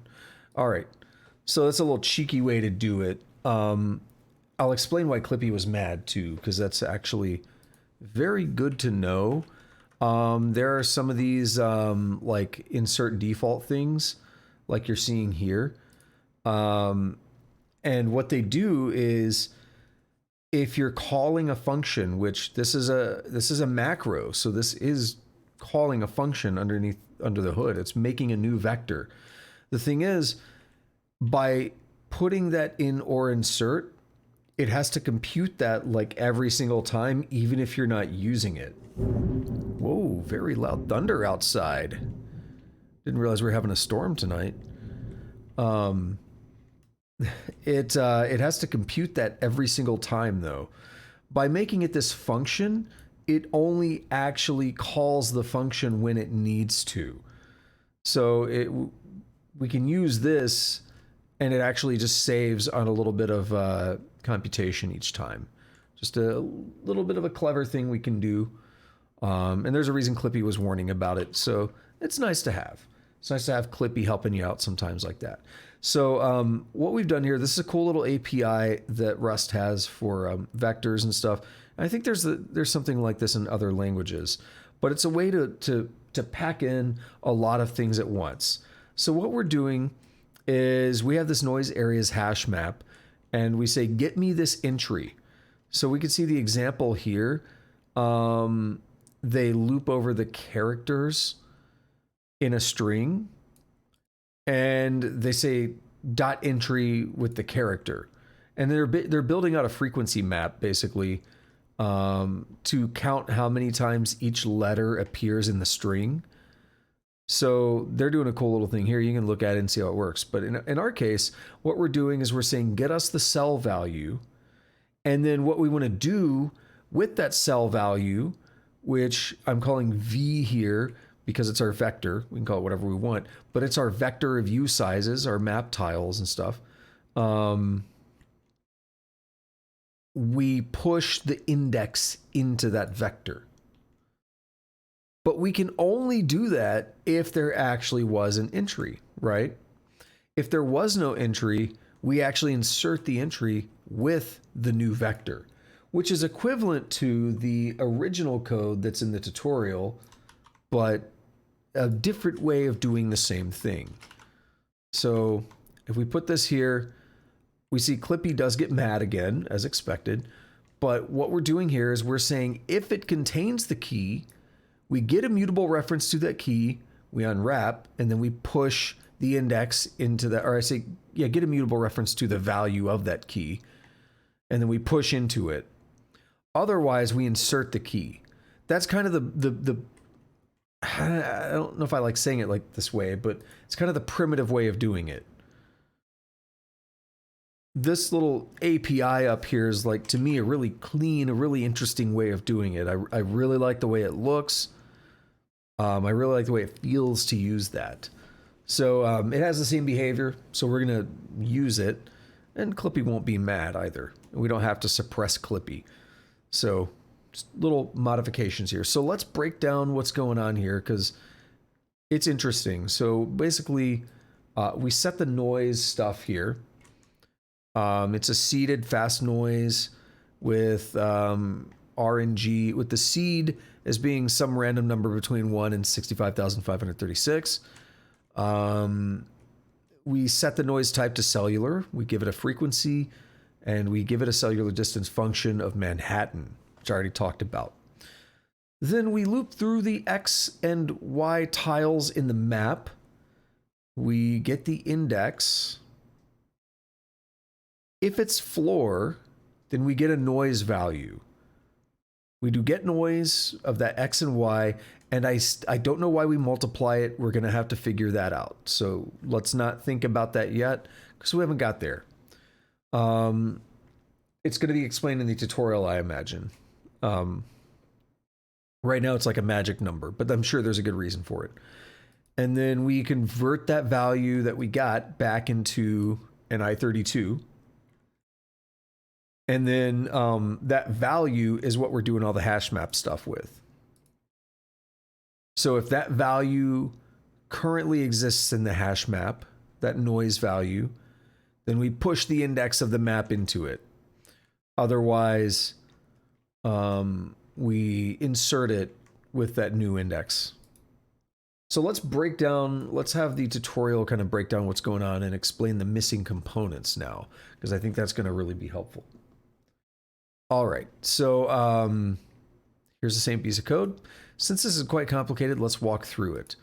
We create a new fast noise object from RLTK's point of Auburn's excellent, from RLTK's port of Auburn's excellent fast noise library. We specify that we want cellular noise. That's the same as Voronoi noise in this case.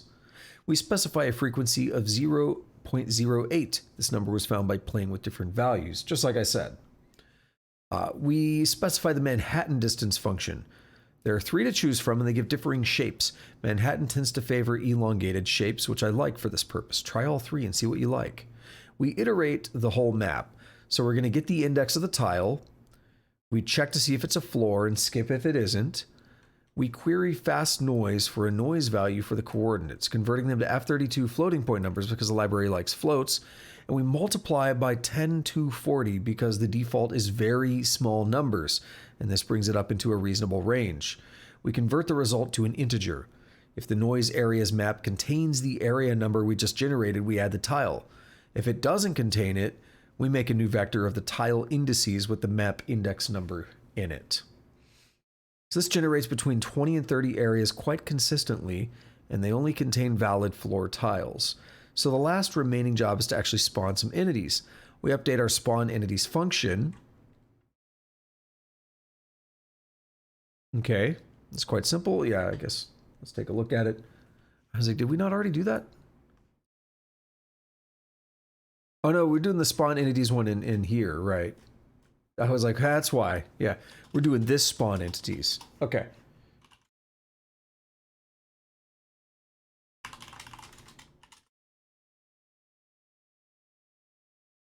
We're gonna go to spawner spawn region. Boom.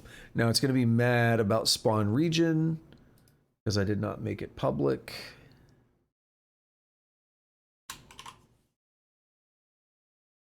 Now everything is happy, it looks like. So let me, I clicked out of the,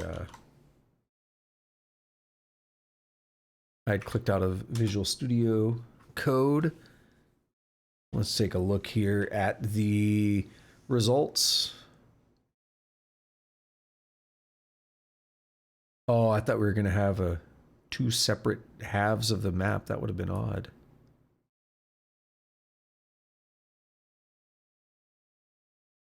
Begin new game. Well, we got food showing up. We got a goblin.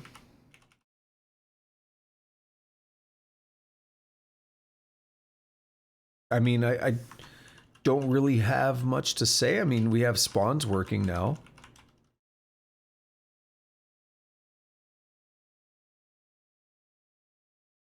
It's cool.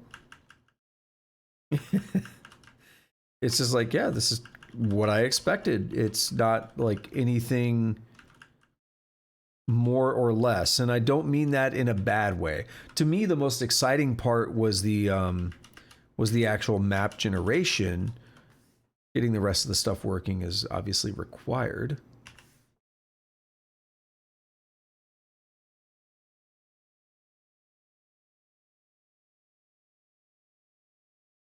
We do have some shields. I do love the style of map, though. It's much better than the very... Well, okay, no, better is subjective. If you're walking through somebody's house, you probably don't expect it to look like this.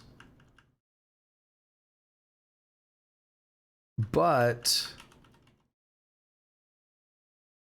this is definitely kind of a more unique map than what we've been looking at.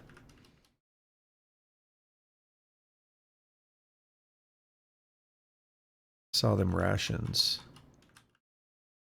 I guess we're going to be way down here in the corner. I don't remember where it spawned me.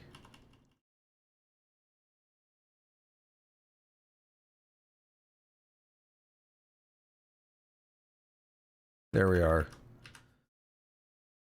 We get another map now. Do I have a magic map? I don't.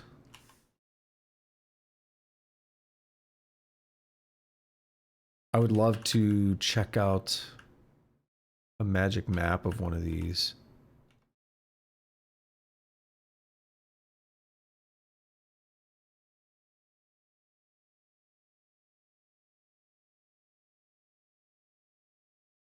It's storming outside, and I hear a helicopter. Metal Gear Solid 2, anyone?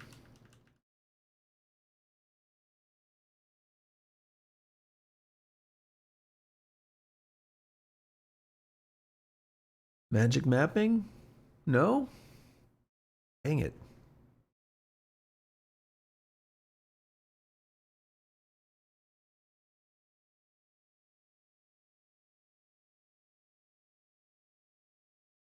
I'm just kind of guessing where I think the edge is going to be, or the stairs are going to be. Oh, good, I'm invincible now. Oh no, I'm not. Did I not put on a tower shield? Oh, I put on a shield. Oops.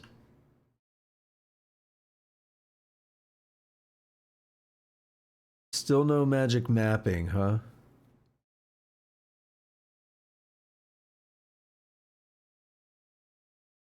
Let me eat some health potions or something.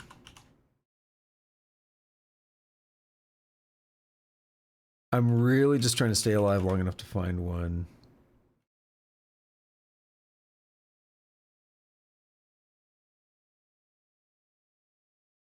What are you? Another magic missile. It's really giving me a lot of magic missile scrolls. I just want a quick magic mapping scroll.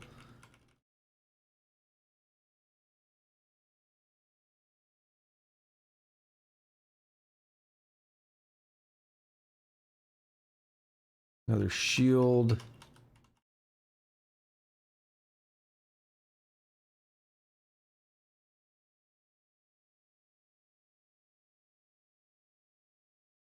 Take the little damage there from the trap. How did I not find the,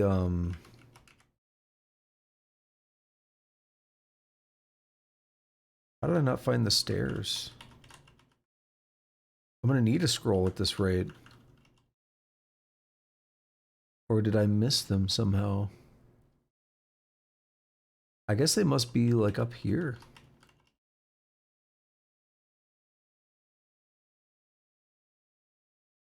No? I don't believe it.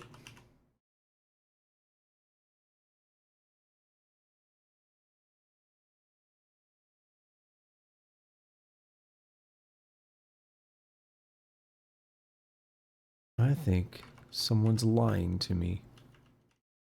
Or the algorithm's actually got a flaw in it right now.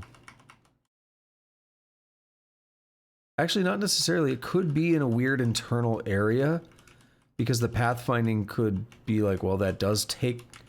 We're doing it based on distance, right? And distance could take into account, like, a weird route. Or someone's watching this and, like, laughing at me because it's on the screen and I'm just too dense to see it. Blame tiredness again, yeah?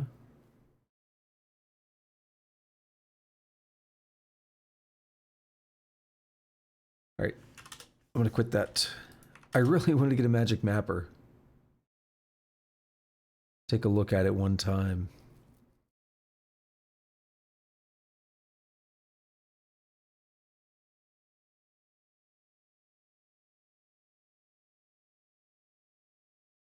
Is it the shield or it's magic missile?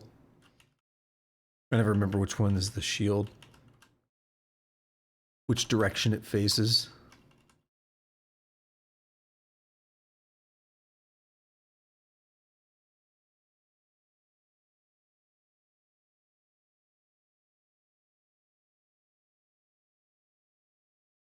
Like, it's almost like the magic mapper's is broken. It's not spawning. Should be fine.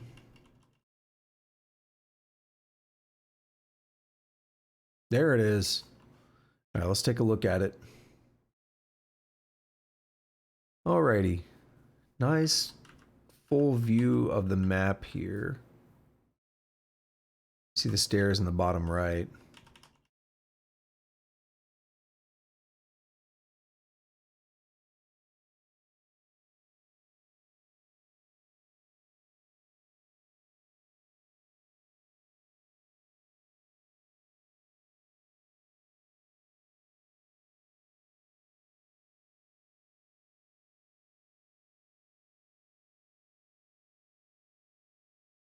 Yeah, I'm pretty happy with this. Pretty cool stuff. Spawns are working. Map is working. Very cool new map that we now have access to. That's going to be mostly it looks like. Now you'll note that our spawning code is still working, despite me doing it very differently from the tutorial. I will say, this is very readable. If it contains a key, then get immutable access to it and push something into it. Otherwise, insert. Like, it's pretty easy to read.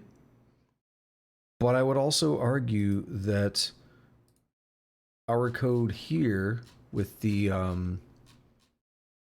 map API here, this is pretty easy to read too.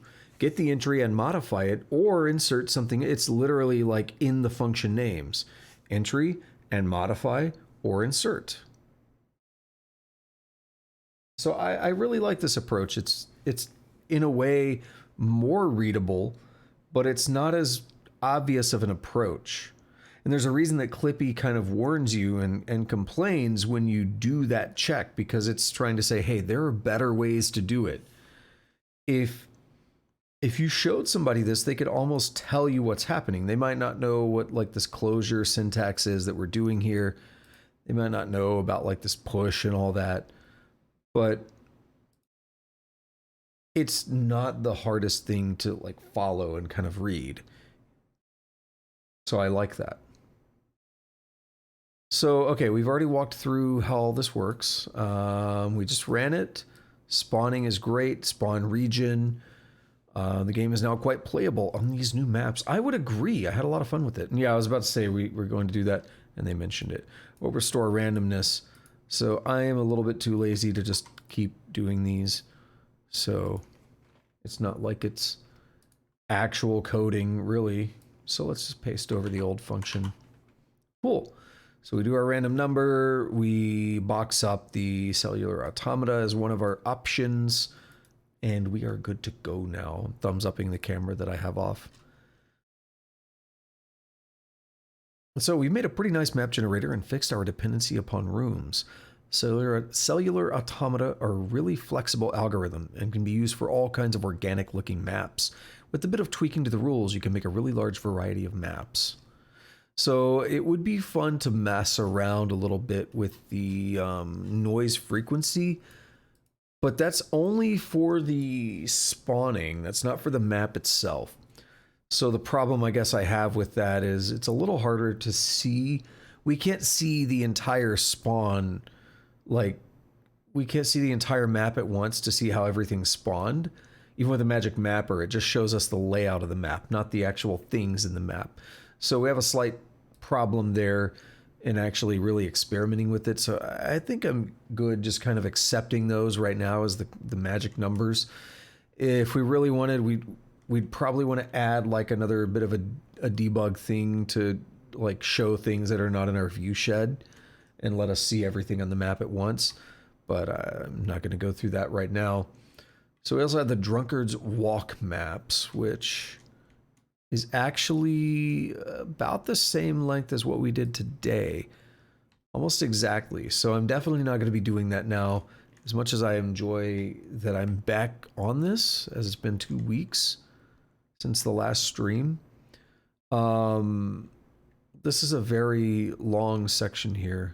Okay, we're going to look at, we already saw it. This looks really cool. Oh man, this looks really cool. Holy potatoes.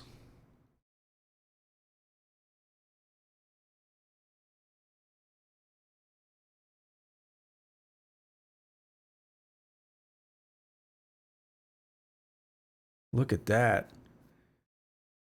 This is going to be a really cool one next time.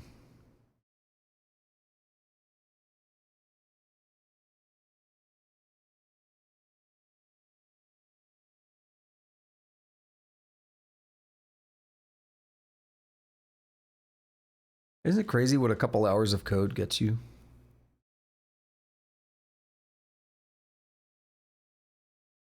Probably going to do something, yeah. Cool. Alrighty. Well, that's next time then. Really had a good time with this session.